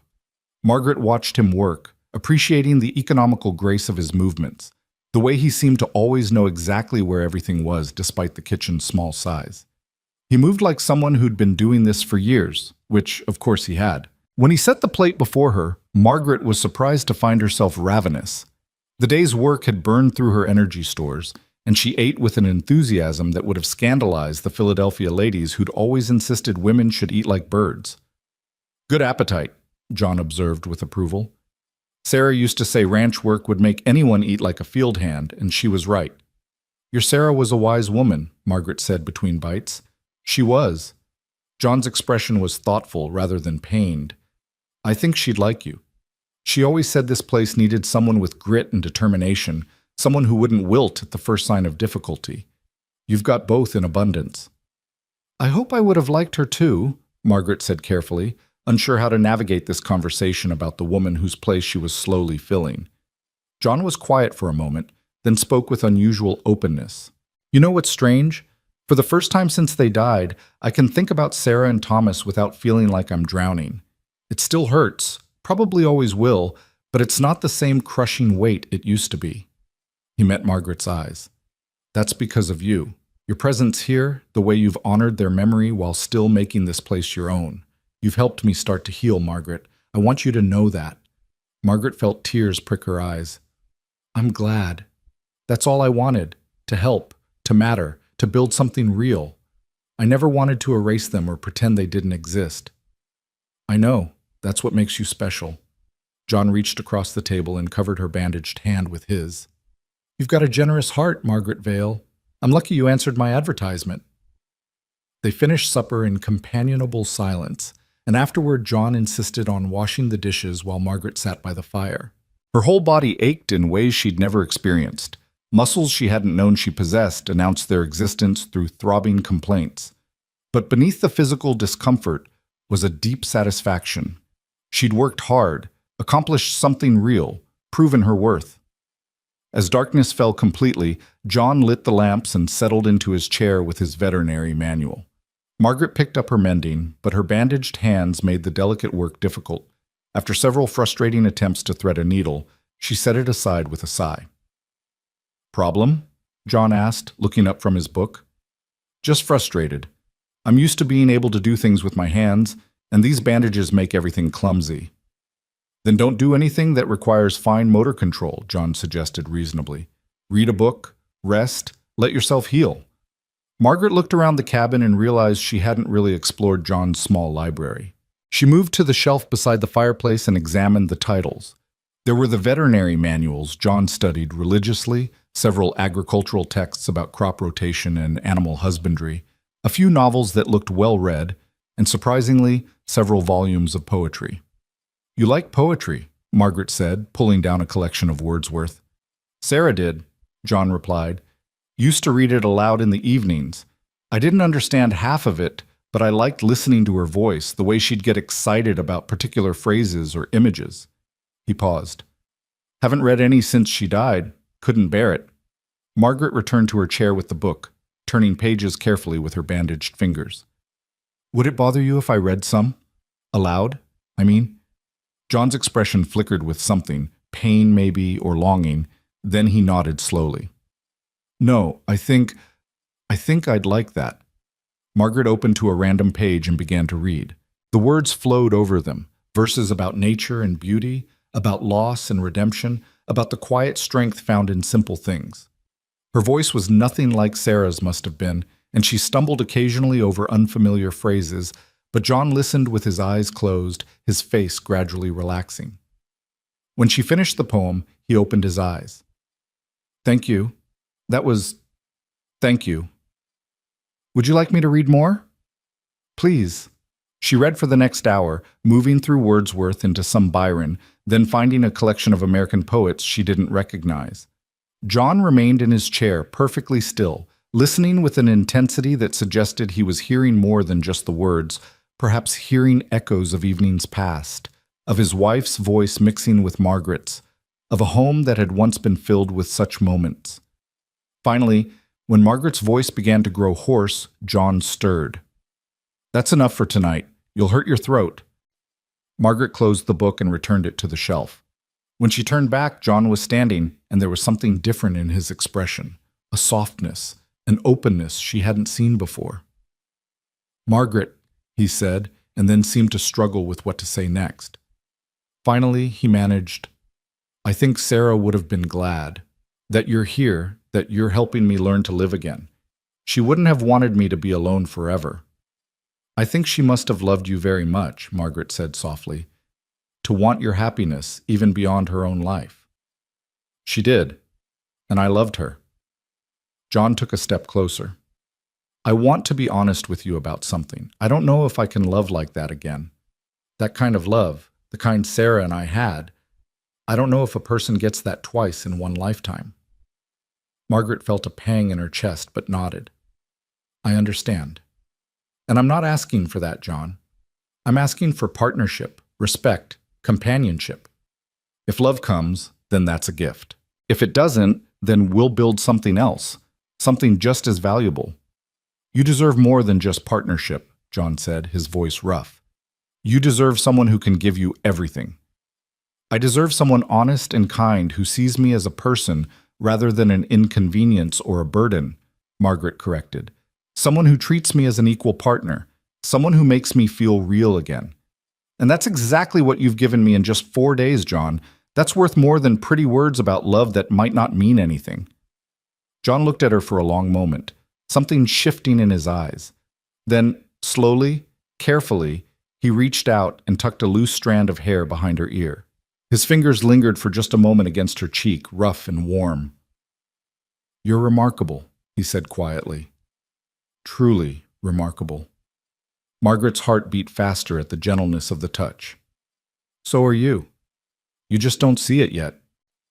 They stood there in the lamplight, close enough that Margaret could see the flecks of gray in John's blue eyes, the fine lines around his mouth, the vulnerability he tried so hard to hide. She thought he might kiss her, hoped he might even, but instead he stepped back, clearing his throat. "You should sleep. Tomorrow we rest, but the day after we'll need to start planning for town. Storm will have hit there too, and folks will need checking on. Plus, we've got a preacher to visit. His smile was small but real. Can't have you living here unmarried much longer. Wouldn't be proper. Heaven forbid we be improper, Margaret teased gently. Good night, John. Night, Margaret. She retreated to the bedroom, her heart still beating faster than normal, her cheeks still warm where his fingers had touched.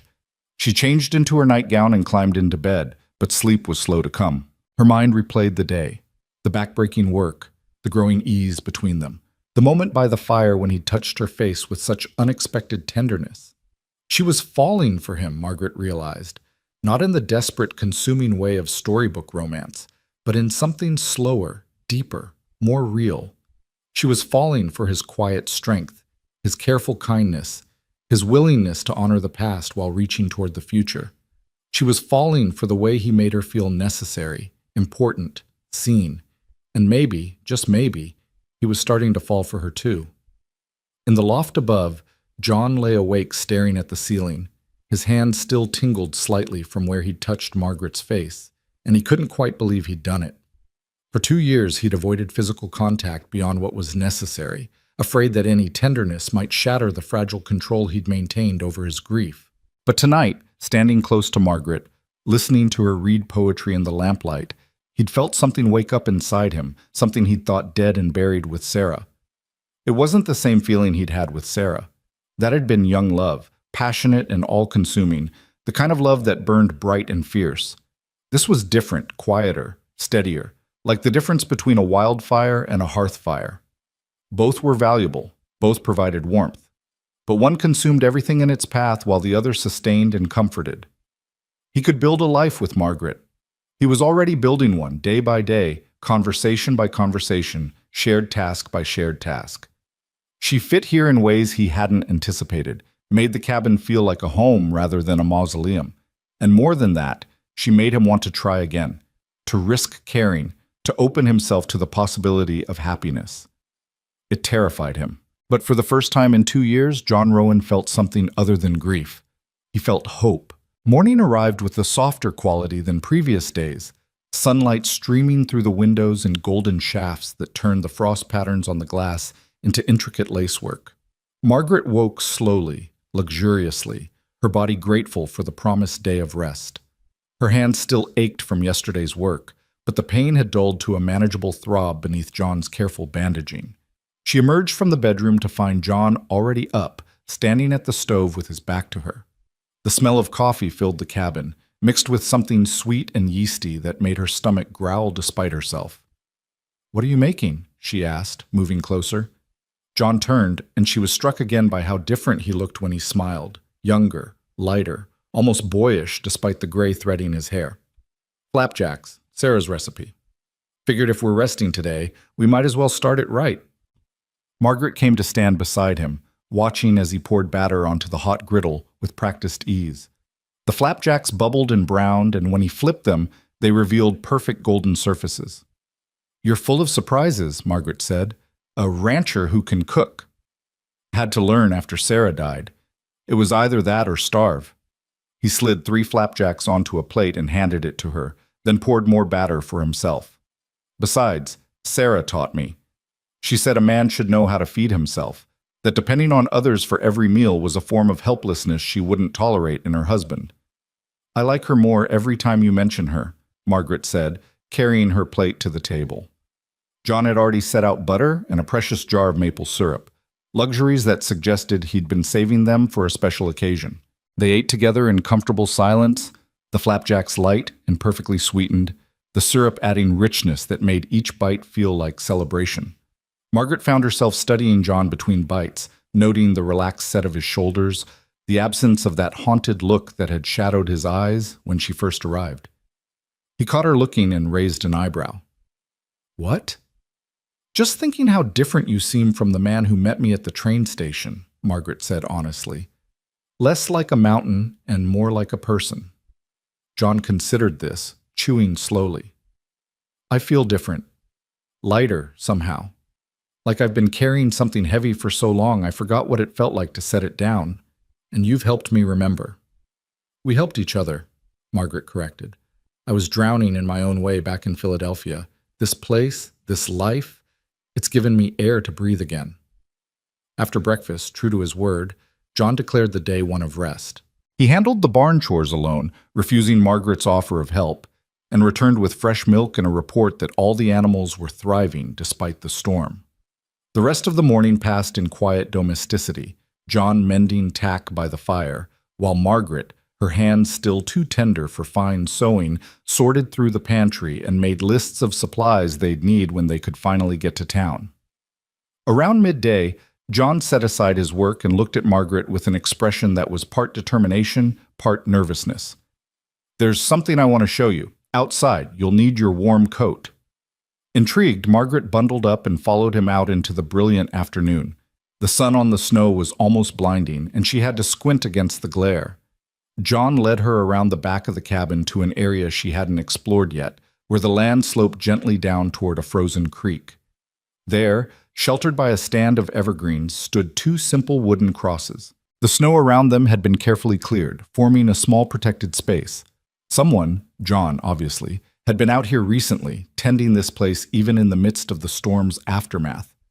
Margaret's breath caught. She didn't need to ask who rested here. The crosses were beautifully made, carved with care and obvious love. The larger read Sarah Elizabeth Rowan, beloved wife and mother, 1855 to 1882. The smaller, heartbreakingly small, read Thomas Jonathan Rowan, our precious son, 1877 to 1882. "I wanted you to meet them," John said quietly, his voice rough with emotion. "Properly, I mean. Not just through photographs and stories, but here, where they rest." Margaret moved forward slowly, reverently, until she stood before the graves. The evergreens sheltered this spot from the worst of the wind, and in summer it would likely be beautiful, peaceful. She could imagine Sarah choosing it, could picture her saying something about wanting to rest somewhere with a view of the mountains and the sound of water nearby. "Hello, Sarah," Margaret said softly, feeling slightly foolish but compelled to speak anyway. "I hope you don't mind me being here. I promise to take good care of your home and of John. I promise to honor what you built together." She turned to the smaller grave, and her voice caught. "And hello, Thomas. Your papa speaks of you with such love. I hope you're at peace, little one, wherever you are." John stood beside her, his hand finding hers and gripping tight. "I come here most days," he said. "Tell them about the ranch, about the weather, about whatever's on my mind. Haven't been able to come since before the storm, though. Felt wrong somehow introducing you through conversation before bringing you here in person." "Thank you," Margaret said, squeezing his hand, "for including me in this, for not shutting me out of the most important parts of your life." They stood there for several minutes, the only sounds the whisper of wind through the evergreens and the distant call of a crow. Margaret felt the weight of the moment, the significance of John sharing this place with her. It was a kind of trust, she realized, deeper than words could express. He was letting her into his grief, his loss, his most carefully guarded spaces. Finally, John spoke again. "I want to tell them about you, about us. Would that be all right?" "Of course," Margaret said. John cleared his throat, seeming to gather his thoughts. "Sarah, Thomas, there's someone I want you to know. Her name is Margaret Vale, and she came all the way from Philadelphia to answer my advertisement. I didn't expect much when I placed it. Thought maybe some practical woman would show up who needed a roof over her head and wouldn't ask too much of me.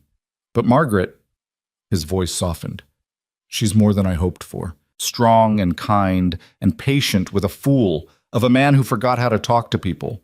She's making the cabin feel like home again, helping me remember what it means to live instead of just exist." Margaret felt tears slip down her cheeks, warm against her cold skin. "I know I can't love her the way I loved you, Sarah," John continued, his voice breaking slightly. "That kind of love was ours alone, and nothing will ever replace it. But I think I'm starting to care for her in a different way, a way that feels right for where I am now. I think you'd like her. I think you'd approve."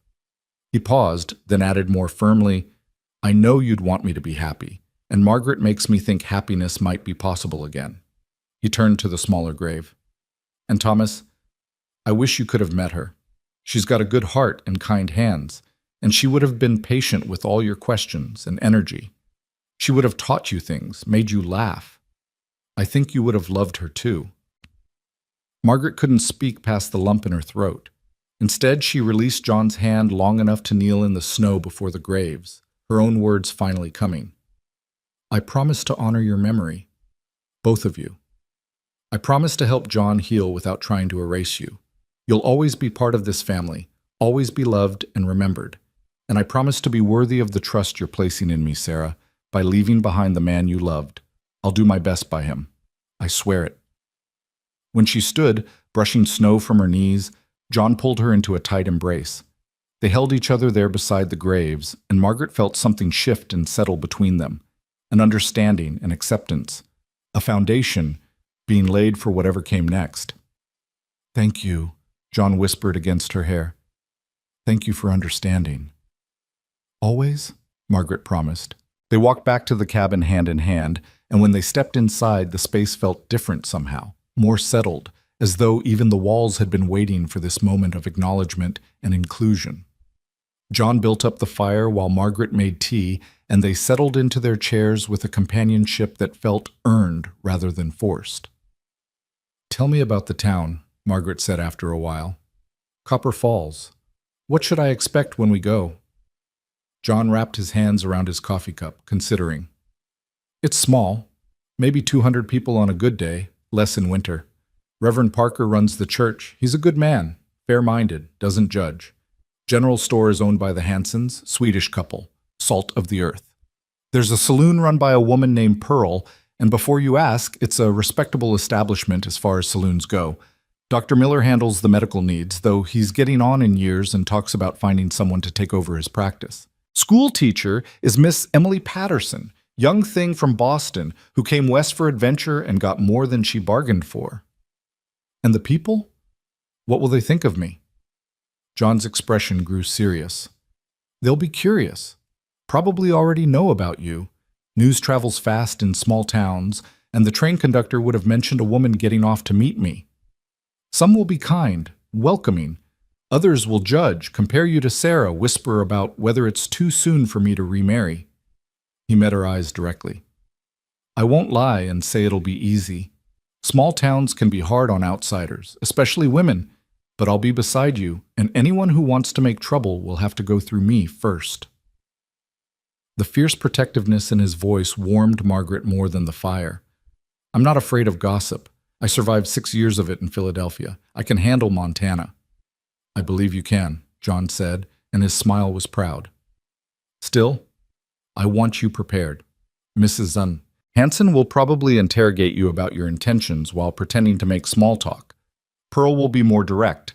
She'll ask straight out why you're here and whether you're after John's land or his heart. Reverend Parker will want to counsel us about the sanctity of marriage. It'll be exhausting. But necessary, Margaret finished. We need supplies, and we need to get married properly. I can endure some uncomfortable conversations for that. The wedding itself will be simple, John continued. No time for anything fancy, and honestly, I'd prefer it that way. Quick ceremony in the church, maybe witnesses if we can find willing ones, then back here before dark. Unless you wanted something more. Margaret shook her head. Simple sounds perfect. I'm not marrying you for show, John. I'm marrying you to build a life. The ceremony is just a formality to make it legal and proper. Good. John seemed relieved. I was worried you might have expectations I couldn't meet. City women sometimes have ideas about weddings. This city woman has sewn enough elaborate wedding gowns to know they're more about display than substance, Margaret said dryly. I'll wear my best dress, say the words that matter, and come home to start our real life. That's all I need. They spent the afternoon in quiet companionship, John reading while Margaret attempted some light mending that didn't tax her healing hands too badly. Around 4, John stood and stretched, his joints popping audibly. Should check on the animals one more time before dark, he said. And I was thinking, tomorrow, if you're up for it, we could hitch up the wagon and head to town. Trails should be passable by now, at least the main road. Get the wedding done, pick up supplies, be back by evening. Margaret's heart jumped at the prospect, excitement and nervousness mixing into something that made her slightly breathless. Tomorrow? So soon? No point waiting, John said, but his expression was gentle, understanding. Unless you need more time, we can wait if you're not ready. Was she ready? Margaret examined her feelings carefully. She was about to marry a man she'd known for less than a week, commit herself legally and permanently to a life vastly different from anything she'd experienced. It should terrify her. But instead, she felt a kind of calm certainty, as though every step of her life had been leading to this moment. "No," she said firmly. "Tomorrow is perfect. Let's get married, John Rowan, and make this official." His smile was brilliant, transforming his whole face. "Tomorrow, then. I'll warn you, though, I don't have a ring. Didn't think that far ahead when I placed the advertisement." "I don't need a ring," Margaret assured him. "I need a partner, and I already have that." John crossed to where she sat and knelt beside her chair, taking her bandaged hands carefully in his. "Margaret Vale, I can't promise you romance or pretty words or grand gestures. I can't promise that I won't sometimes withdraw into silence, or that I won't have days when grief still weighs heavy. But I can promise to respect you, to work beside you, to always be honest even when the truth is hard. I can promise to try my best to be the husband you deserve. Is that enough?" Margaret cupped his face with her bandaged hands, seeing past the weathered exterior to the good man beneath. "That's more than enough. And John, I promise the same. To respect you, to honor Sarah and Thomas's memory, to be patient when you need silence and speak truth when you need to hear it. To work beside you building something real. That's what I can give you, and I give it freely." He turned his head and pressed a kiss to her palm, right over the bandage, a gesture so tender it made her breath catch. Then he stood, pulling her up with him, and for a moment they simply stood there, hands clasped, looking at each other with new understanding. "I should get to the barn," John said finally, but he didn't move. "You should," Margaret agreed, but she didn't let go of his hands. They smiled at each other, acknowledging the reluctance to separate even for an hour. Then John forced himself to step back. "When I return, we'll plan for tomorrow. What we need from town, what time we should leave, all the practical details. I'll have supper ready," Margaret promised. "And maybe I'll practice saying Margaret Rowan a few times, see how it sounds." "Sounds perfect," John said. And then he was pulling on his coat and heading out into the cold afternoon. Margaret moved to the window and watched him trudge through the snow toward the barn, his figure dark against the white landscape. Tomorrow, she would become his wife. Tomorrow, she would stop being Margaret Vale, Philadelphia seamstress, invisible and unnecessary, and become Margaret Rowan, Montana rancher's wife, partner in building a life. The transformation seemed almost magical in its simplicity. She turned from the window and surveyed her domain, the cabin that was becoming her home, the rocking horse in the corner bearing silent witness to the past, the fire crackling warmly in the hearth. She thought of Sarah and Thomas resting under the evergreens, of John slowly learning to live again, of her own journey from that cold train platform to this moment of certainty. Life had brought her here through storms both literal and figurative, but she had survived, and more than that, she had found purpose, belonging, the possibility of happiness. Tomorrow would seal it all with vows and witnesses, making permanent what her heart had already accepted. Margaret moved to the kitchen and began preparing supper, humming as she worked. The melody was an old Irish tune her mother used to sing, something about new beginnings and brave journeys. It seemed appropriate for the moment, for the life she was choosing, for the woman she was becoming. When John returned from the barn, stamping snow from his boots and bringing with him a gust of cold air, he paused just inside the door. "You're humming again." "I am," Margaret confirmed, not stopping. "Does it bother you?" "No." His voice was soft, almost wondering. "It makes this place feel like home." That evening, they planned for the next day over supper, discussing logistics and necessities. They would leave at dawn to take advantage of the daylight, John driving the wagon while Margaret bundled up against the cold. The journey to Copper Falls would take approximately 3 hours given the condition of the roads. They would go straight to the church to find Reverend Parker and handle the wedding first, then visit the general store for supplies before heading home. "Should I prepare anything special?" Margaret asked. "For the ceremony, I mean?" John shook his head. "Just be yourself. That's all I want, all I need. We'll say the words, sign the register, and that'll be that. Simple and honest. like everything else between us. Later, as they sat by the fire in the final hours before their wedding day, John pulled something from his pocket. I know I said I don't have a ring, and that's true. But I do have something, if you'll accept it. He opened his palm to reveal a small brooch, simple silver, formed into the shape of a wild rose. Margaret recognized it immediately from the pressed flower on the mantel. Sarah's? She asked quietly. Her mother's originally, then Sarah's. She wore it on our wedding day, said it was for luck and remembrance. John's voice was steady but emotional. I can't give you a fancy ring, but I can give you this. It's been passed down through her family, woman to woman, as a symbol of strength and endurance. Sarah would want you to have it, I think. Would want you to carry on the tradition. Margaret took the brooch with trembling hands. It was beautiful in its simplicity, worn smooth by generations of women who had loved and lost and carried on anyway. John, are you sure? This is precious, irreplaceable. I'm sure. You're family now, or will be tomorrow, and family shares what matters. He closed her fingers around the brooch. Besides, Sarah told me once that objects are only valuable if they're used, if they're part of living.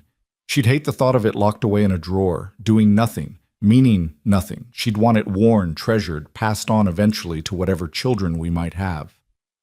The mention of potential children made Margaret's breath catch. They hadn't discussed that possibility, hadn't gone beyond the immediate future. But hearing John speak of it so naturally, so hopefully, filled her with a warmth that had nothing to do with the fire. Thank you, she said, her voice thick with emotion. I'll treasure it, and I'll try to be worthy of the women who wore it before me. You already are, John said simply. They sat together in the firelight, hands joined, the brooch resting between their palms like a promise.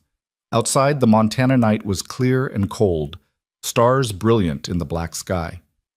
Inside, two people prepared to join their lives together, building on foundations of loss and hope, grief and healing, honest partnership, and the fragile beginning of something that might, given time and care, become love. Margaret thought about the next day, about standing in a small church and promising herself to this quiet, broken, healing man. She thought about the life they would build together, the challenges they would face, the moments of joy and sorrow that awaited them, and she felt for the first time in years truly ready to be seen, to matter, to build something real, ready to become Margaret Rowan, ready to come home. That night, Margaret lay in bed, unable to sleep despite her exhaustion, her mind racing with thoughts of tomorrow. She rose and moved to the window, looking out at the moonlit snow, and saw a light in the loft above the main room. John was awake too, both of them keeping vigil in their separate spaces, preparing in their own ways for the vows they would speak. Margaret pressed her hand against the cold glass and thought of Sarah, who had once stood in this very room, looking out at this same view. Thank you, she whispered to the ghost of a woman she'd never met. Thank you for loving him so well, for building this home, for giving me the chance to carry on what you started. I'll do my best by him, Sarah, I promise. The light in the loft flickered, and Margaret wondered if John was thinking similar thoughts, making his own promises to the past while reaching toward the future. They were both carrying ghosts tomorrow, his more literal than hers, but both real, both honored. It was right, Margaret thought. The past should be remembered, not erased. Sarah and Thomas would always be part of John's story, which meant they would always be part of hers, too. She returned to bed and finally slept, dreaming of wild roses and mountain snow, of silent men who slowly learned to speak and invisible women who found their voices. She dreamed of a small church and simple vows, of calloused hands joining together, of partnership and respect building something stronger than romance ever could. She dreamed of home. John, in the loft above, finally closed his book and extinguished his lamp. He lay in the darkness, thinking about the woman sleeping below, about the ceremony tomorrow would bring, about the future that suddenly seemed possible again. He thought about Sarah and Thomas resting under the evergreens, and he whispered his own promises to them. I'll always love you both. That won't change, can't change. But I'm going to try to live again, really live, the way you wanted me to, Sarah.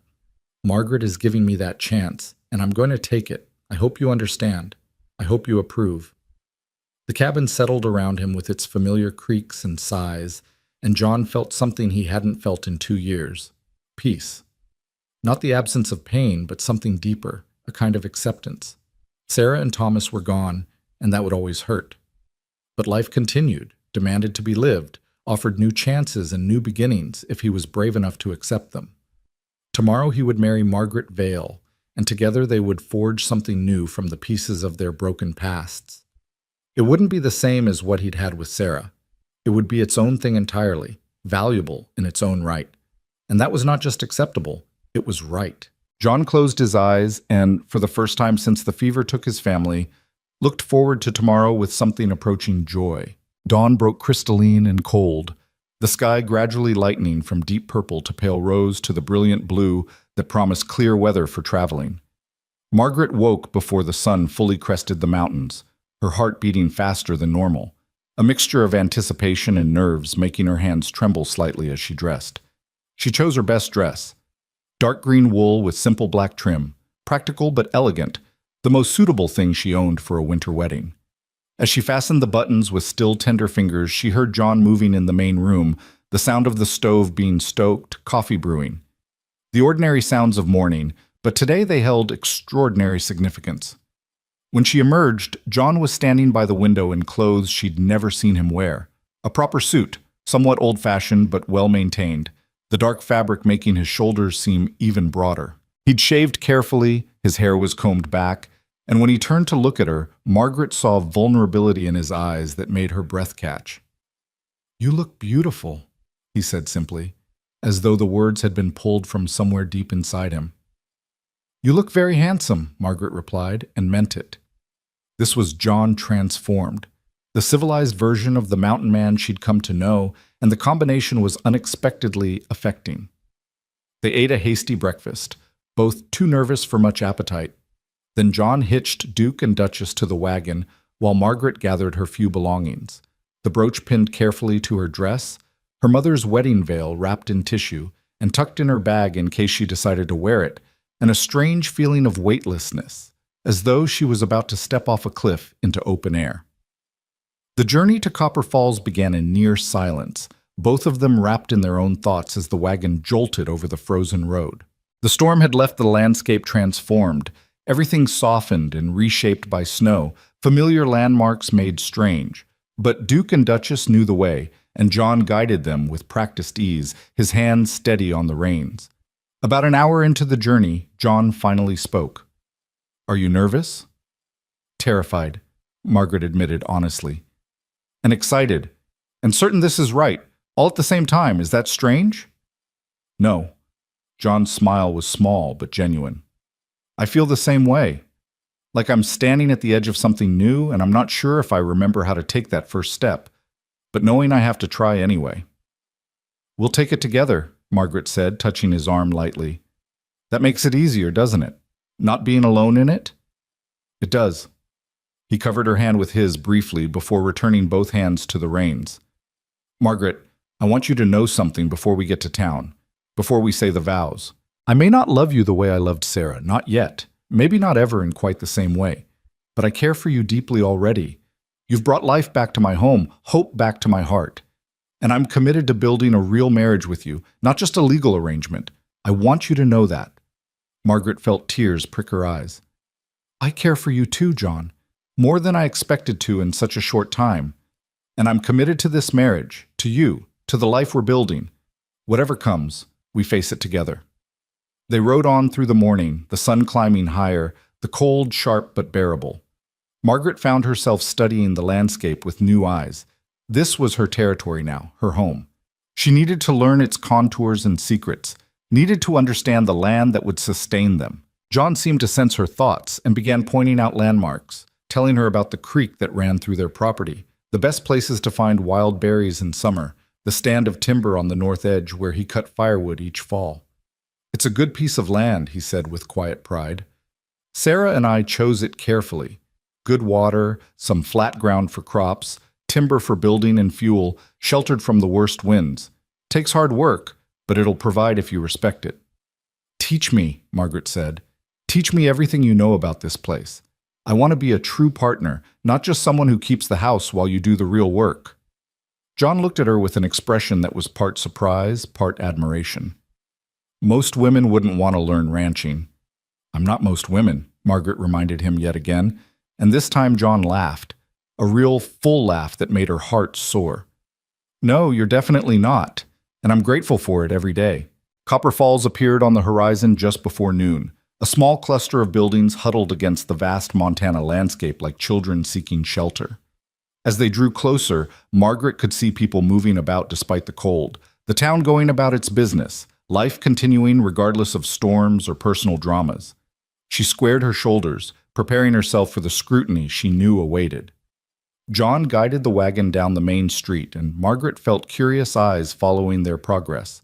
She kept her head high, her expression pleasant but not overly eager, neither ashamed nor defiant, simply a woman going about her business. John pulled up in front of the small white church, its steeple stark against the blue sky. "Ready?" he asked, setting the brake. "Ready," Margaret confirmed. They climbed down from the wagon, and John offered his arm with formal courtesy. Margaret took it, feeling the solid strength of him, and together they approached the church door. John knocked firmly, and after a moment the door opened to reveal a middle-aged man with kind eyes and a questioning smile. "John Rowan," the man said, surprise evident in his voice. "This is unexpected, and you must be Miss Vale. I've heard about you from the conductor." He stepped back, gesturing them inside. "Please, come in out of the cold. I'm Reverend Parker." The church interior was simple but well-maintained, wooden pews polished by years of use, a plain altar with a cross above it, winter light streaming through the clear glass windows. It smelled of wood polish and old hymnals, the scent of countless prayers and ceremonies. "Reverend Parker, thank you for seeing us," John said, his voice formal but warm. "We've come to be married, if you're willing to perform the ceremony." The Reverend's eyebrows rose. "Married? Today? That's rather sudden, isn't it, John?" "We've been snowed in together for nearly a week," John said bluntly. "It's time to make it proper and legal. Margaret came here to be my wife, and I intend to honor that agreement." Reverend Parker turned his attention to Margaret, studying her with sharp but not unkind eyes. "Miss Vale, this is a serious step. Are you certain you want to proceed? You've known John for less than a week. Marriage is a lifelong commitment, not something to enter into lightly." Margaret met his gaze directly. "Reverend, I'm 28 years old. I've spent years thinking about what I want in life, in a husband, in a partnership. I came to Montana with my eyes open, knowing exactly what I was choosing. John Rowan is an honest, decent man who needs a partner and who treats me with respect. That's more than most women get in a marriage. Yes, I'm certain." The Reverend's expression softened. "Well said, my dear. And you, John? Are you certain you're ready for this? It's only been 2 years since Sarah—" "I know exactly how long it's been," John interrupted, his voice gentle but firm. "And I know Sarah wouldn't want me to spend the rest of my life alone, frozen in grief. Margaret understands what she's stepping into, understands that Sarah and Thomas will always be part of my story, and she's willing to accept that, to honor their memory while helping me build something new. That takes a rare kind of strength and generosity, Reverend. I'd be a fool not to recognize it." Reverend Parker was quiet for a moment, then nodded slowly. "Very well. If you're both certain, then I'll perform the ceremony. But first, let me speak with Miss Vale privately for a moment. John, if you'll wait outside." John squeezed Margaret's hand and stepped out. The Reverend gestured for Margaret to sit in the front pew, and he settled beside her with a concerned expression. "Miss Vale, Margaret, I need to be sure you understand what you're undertaking. John is a good man, one of the best I know, but he's also deeply wounded. His grief runs profound, and there will be difficult days ahead. Days when he withdraws, when the memories overwhelm him, when you might feel like you're living with a ghost. Are you prepared for that?" Margaret considered her words carefully. "Reverend Parker, I'm not naive enough to think this will be easy. I know John is still healing, that he may always carry some of that grief, but I also know that healing happens better with someone beside you than alone. I'm not trying to replace Sarah or erase his pain. I'm trying to help him learn to live again, while building my own life in the process. We're partners in survival first, and maybe love will come from that foundation. Maybe it won't. But either way, we'll face it together, honestly and with respect. That's enough for me. The Reverend smiled, genuine warmth in his expression. You're a wise woman, Margaret Vale, wiser than your years would suggest. I think you and John might just make this work. He stood, offering his hand to help her up. Let's bring him back in and make you Margaret Rowan. John was pacing outside, his breath forming clouds in the cold air. When the door opened, he spun around, relief evident on his face. Everything all right? Everything's perfect, Margaret assured him. Shall we get married now? They re-entered the church, and Reverend Parker took his position before the altar. We'll need witnesses, he said. I'll fetch my wife, and perhaps we can find one more person quickly. He disappeared through a side door and returned moments later with a pleasant-faced woman who smiled warmly at Margaret, and behind her, to Margaret's surprise, came the train conductor who had brought her to Copper Falls. Mr. Henderson, John said, surprised. I didn't know you were still in town. Storm kept me here, the conductor replied, his weathered face creasing in a smile. Can't say I'm sorry about it, though, if it means I get to see this through. I was the one who brought Miss Vale to you, John. Seems fitting I should witness her becoming Mrs. Rowan. Indeed it does, John agreed, shaking the older man's hand. Thank you for being here. Reverend Parker opened his Bible, and suddenly the moment was upon them. Margaret and John stood before the altar, facing each other, their hands joined. The Reverend's wife and Mr. Henderson stood to the side as witnesses. Winter light streamed through the windows, illuminating the simple space with crystalline clarity. Dearly beloved, Reverend Parker began, his voice resonant in the small church, we are gathered here today to join this man and this woman in holy matrimony. Marriage is not to be entered into lightly, but deliberately and with reverence. It is a partnership of equals, a joining of two souls who choose to walk through life together, sharing its joys and sorrows, its triumphs and trials. Margaret listened to the familiar words, but her attention was on John, on his steady blue eyes fixed on her face, on his work-roughened hands holding hers carefully, on the slight tremor she felt in his fingers that told her he was as affected by this moment as she was. John Rowan, the Reverend continued, do you take this woman to be your lawfully wedded wife? Do you promise to love, honor, and cherish her in sickness and in health, for richer or poorer, for better or worse, as long as you both shall live? John's voice, when it came, was steady and sure, louder than Margaret had ever heard it. I do. And Margaret Vale, do you take this man to be your lawfully wedded husband? Do you promise to love, honor, and cherish him, in sickness and in health, for richer or poorer, for better or worse, as long as you both shall live?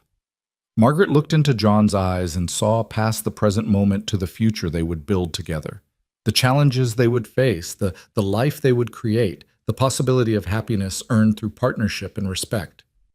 I do, she said clearly. Then, by the power vested in me by the territory of Montana and by God above, I pronounce you husband and wife. Reverend Parker smiled. John, you may kiss your bride. John hesitated only briefly, then leaned down and pressed his lips to Margaret's in a kiss that was tender, careful, and full of promise. It lasted only a moment, but in that moment Margaret felt the full weight of what they'd just done, the binding together of two lives, the creation of something entirely new. When they separated, both were smiling. Mrs. Parker dabbed at her eyes with a handkerchief, and Mr. Henderson clapped John on the back with hearty congratulations. They signed the marriage register with the Reverend's pen, John's handwriting firm and clear, Margaret's smaller but equally certain. Margaret Rowan, she wrote, and the name felt right, felt like coming home. They emerged from the church into the bright afternoon as husband and wife, and Margaret felt transformed by more than just legal status. She was no longer the invisible seamstress from Philadelphia, no longer the spinster defined by what she lacked. She was Margaret Rowan, rancher's wife, partner in building a life, a woman with purpose and place. Word had spread quickly, as it did in small towns, and several people had gathered outside the church, curious, some friendly, some reservedly judgment. John kept Margaret's hand firmly in his as they faced the small crowd. A large woman in a practical wool coat pushed forward, her expression stern but not unkind. John Rowan, you might have told folks you were planning to marry. We'd have prepared something proper. It was a quick decision, Mrs. Hanson, John replied evenly, and we preferred it simple. Margaret, this is Mrs. Hanson. She runs the general store with her husband. Mrs. Hanson turned her formidable attention to Margaret, looking her up and down with the thoroughness of a customs inspector. So you're the one who answered John's advertisement. Philadelphia, I heard? Yes, ma'am, Margaret replied, meeting the older woman's gaze without flinching. Margaret Rowan now. Pleased to meet you. Mrs. Hanson's expression gave nothing away.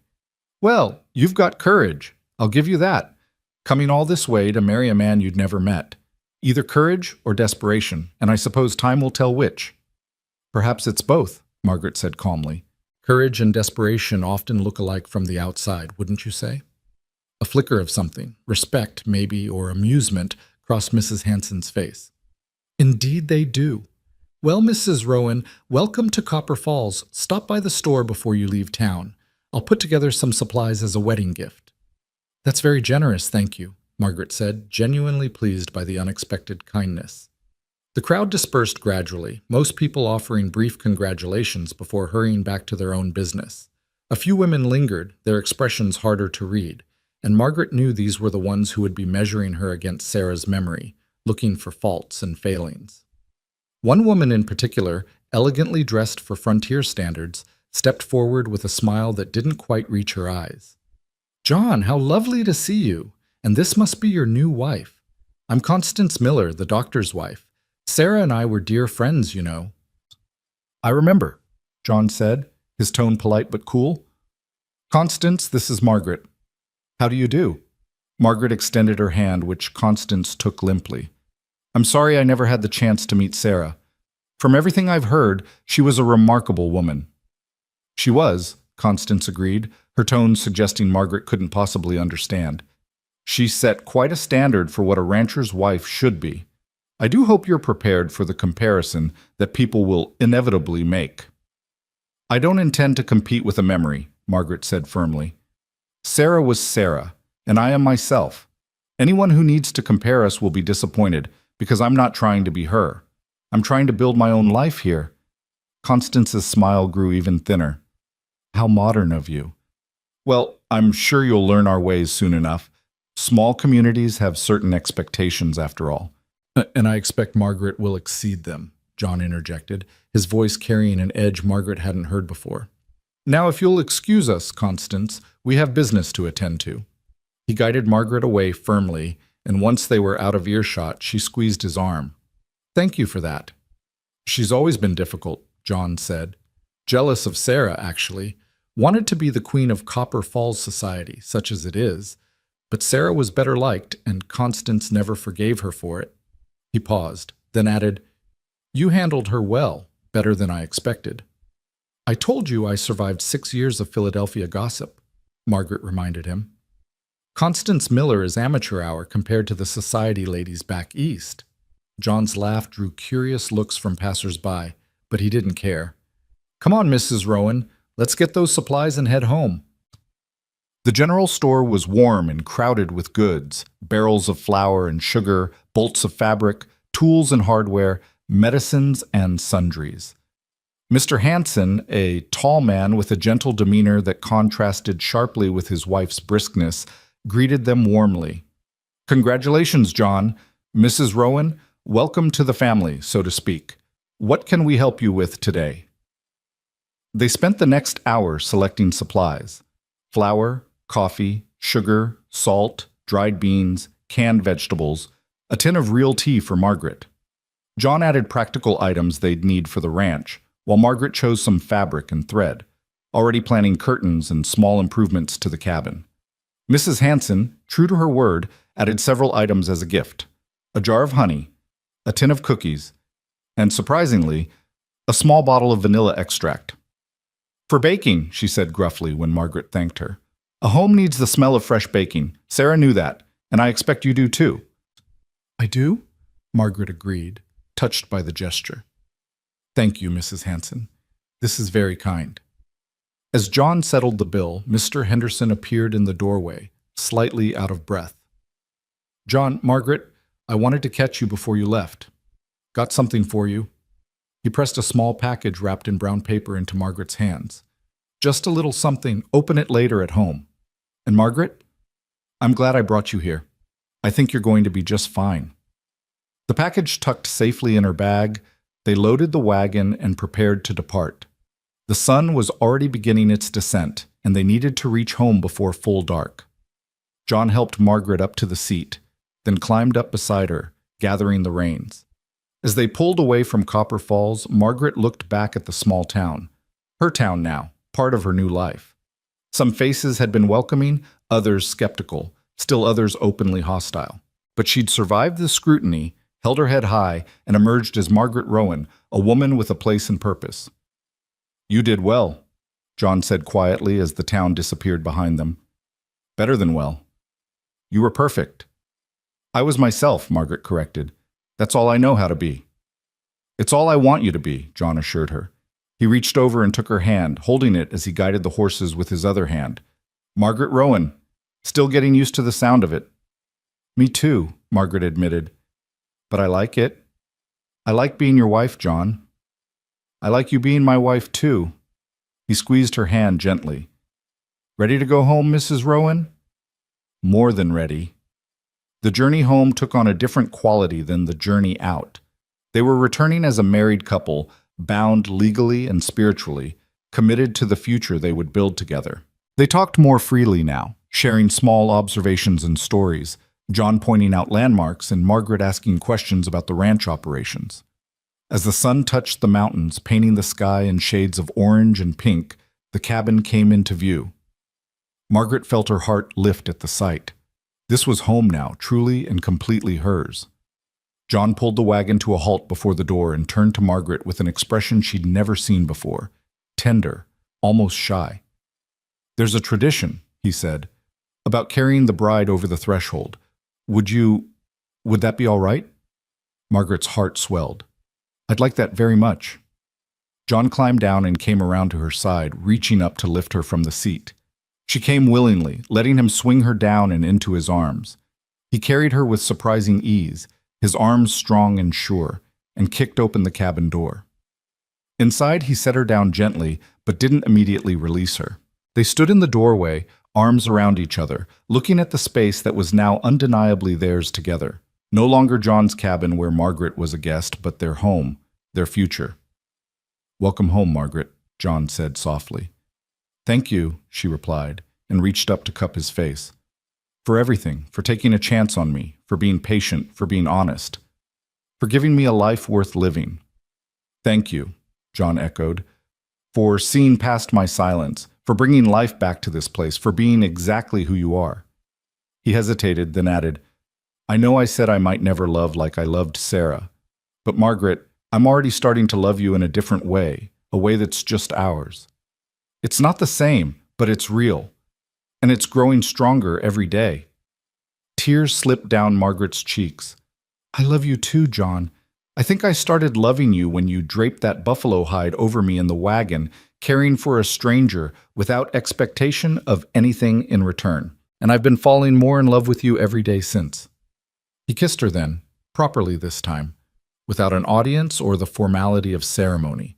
It was a kiss that promised partnership and passion, respect and desire, a future built on honesty and hard work and the slow, steady growth of genuine affection. When they finally separated, both were smiling. Should unload the wagon, John said reluctantly. Should, Margaret agreed, making no move to step away. They laughed together and the sound filled the cabin with warmth. Finally, they forced themselves apart and set about the practical task of unloading supplies. Working together in the gathering twilight, they carried flour and coffee, fabric and tools, building their life one armload at a time. When everything was stowed and the horses tended, they returned to the cabin and Margaret lit the lamps while John built up the fire. The space glowed with warmth and light, transformed from the sparse, grief-stricken place Margaret had first entered into something alive and hopeful. I'm going to make us a proper wedding supper, Margaret announced. Nothing fancy, but something special. Let me help, John said, and together they prepared a meal, fried chicken from the cold box, potatoes with butter, the fresh bread Margaret had made days ago, and the honey Mrs. Hanson had gifted them drizzled over everything. They opened Mr. Henderson's package to find a small tin of peaches, a luxury that made Margaret gasp with delight. They ate at the table, passing dishes and talking about everything and nothing, plans for spring planting, improvements to the barn, whether they should get a dog, what they'd name their first cow-calf when Clover eventually produced one. Ordinary conversation about an ordinary life. But to Margaret, it felt extraordinary, precious, the kind of companionship she'd dreamed of but never quite believed she'd find. After supper, Margaret produced the vanilla extract and announced her intention to bake something for tomorrow. John watched her work with undisguised affection, and when she caught him staring, he didn't look away. "Just appreciating my wife," he said simply. "Your wife appreciates being appreciated," Margaret replied, and they grinned at each other like young people experiencing first love, which in a way they were. This was a first love for both of them, different from what came before but no less valuable. As the evening deepened, John added logs to the fire and they settled into their chairs. Their chairs now, no longer his chair and Sarah's chair, but chairs belonging to John and Margaret Rowan, partners building a life. John reached for Margaret's hand, and she gave it willingly. "Tell me something," John said. "Something you haven't told me yet, something about you I should know." Margaret thought for a moment. "I'm afraid sometimes. Afraid I won't be enough, won't know enough, won't be strong enough for this life.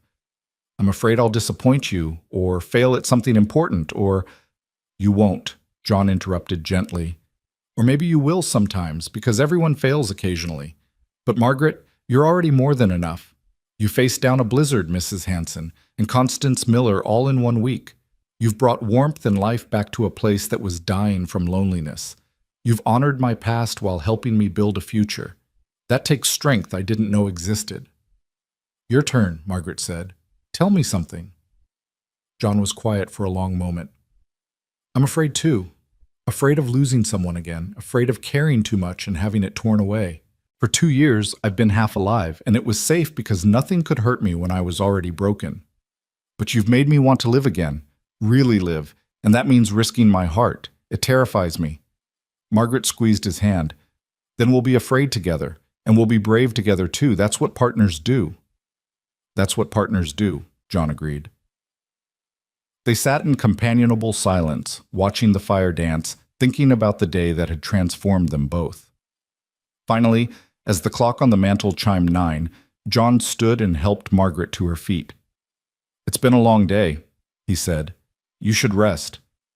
Margaret looked toward the bedroom, then back at John, then at the ladder leading to the loft.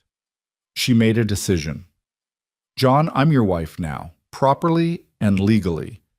I don't expect anything you're not ready to give, but I'd like us to share a room, share a life completely, not with walls and floors between us." John's breath caught. "Margaret, I don't want to rush. We'll only do what feels right," Margaret assured him. "But I'd like to fall asleep beside my husband and wake beside him in the morning. Can we at least start with that?" He nodded slowly, emotion thick in his throat. Yeah, I'd like that too."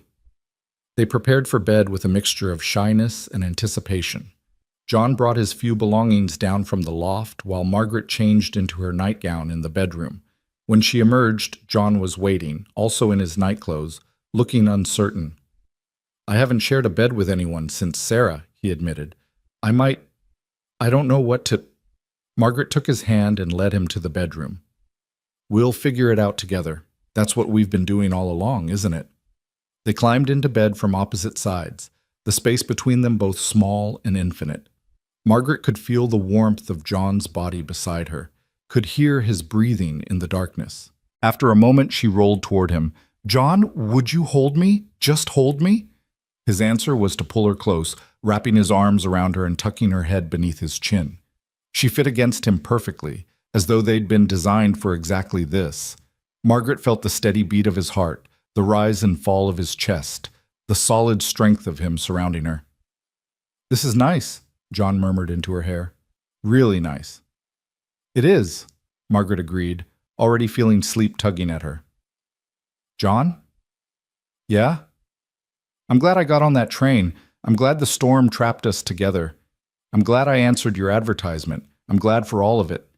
His arms tightened around her. "Me too, Margaret. Me too." They fell asleep like that, wrapped together, two wounded people finding healing in each other's arms. And in the darkness, if the ghosts of Sarah and Thomas watched over them, it was with approval and blessing, understanding that love doesn't die but transforms, making room for new love without diminishing what came before. Morning came soft and gentle, Margaret waking to find herself still held secure in John's embrace. She lay quietly, not wanting to disturb him, watching the winter light creep across the ceiling.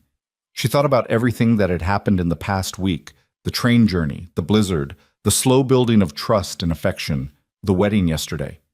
It seemed impossible that her entire life could change so completely in 7 days, and yet here she was, Margaret Rowan, held by a man who was learning to love again, building a home in the Montana wilderness. John stirred, his arms tightening briefly before he woke fully. "Morning," he rumbled, his voice rough with sleep. "Good morning, husband," Margaret replied, loving the taste of the word. "Morning, wife." John pressed a kiss into her forehead, then another to her temple, then, with growing confidence, one to her lips. It was sweet and slow, a morning kiss between married people, and it promised a lifetime of such moments. When they finally rose and dressed, moving around each other with increasing ease in the small space, Margaret felt something settle deep in her bones, the certainty that this was right, that this was home, that this was where she was always meant to be. They prepared breakfast together, John teaching Margaret how he liked his eggs while she showed him the proper way to make tea. They talked about the day ahead, barn chores, unpacking the supplies properly, maybe starting on those curtains Margaret had planned. Ordinary things, domestic things, the building blocks of a shared life. After breakfast, as they cleaned up together, John caught Margaret around the waist and pulled her back against him. "Thank you," he said simply. "For what?" "For being brave enough to come here, for being patient with a broken man, for helping me remember what it means to be alive." He turned her in his arms so he could see her face. "For loving me." "Always," Margaret promised, "for as long as we both shall live." Outside, the Montana winter continued its reign, snow lying white and pure across the land. But inside the cabin, spring had arrived early in the form of two people learning to trust again, to hope again, to love again. The winter rancher's silence had been broken, replaced by the quiet conversation of partnership, the soft laughter of companionship, the growing warmth of affection transforming into love. Margaret had traveled across a continent to answer an advertisement for a bride. She'd found not just a husband, but a home, a purpose, a life worth living. And John, frozen in grief for 2 years, had found not a replacement for what he'd lost, but something entirely new. A partner who honored his past while building his future. A woman who saw through his silence to the man beneath. Together, they would face whatever came, harsh winters and difficult seasons, the challenges of ranch life, the judgment of small minds. But they would face it together, hand in hand, heart to heart, building something real and lasting from the wreckage of their separate pasts. The blizzard bride had melted the winter rancher's silence, and in doing so, had given them both a second chance at happiness. Not the same happiness either had known before, but something uniquely theirs, built on respect and honesty and the slow, steady growth of genuine love. And in the end, that was more than enough. It was everything. The two HTT www.youtube.com/watch VGEYZY40. Here's a cinematic 5-part American-style summary, 370 words, of mail-order bride arrived during blizzard, silent rancher, built her a cabin without saying a word. All character names are brand new for the CB project. The pacing follows a film-like rhythm: opening, rising action, climax, resolution, breakthrough, and ending, and the story ends completely, no continuation implied.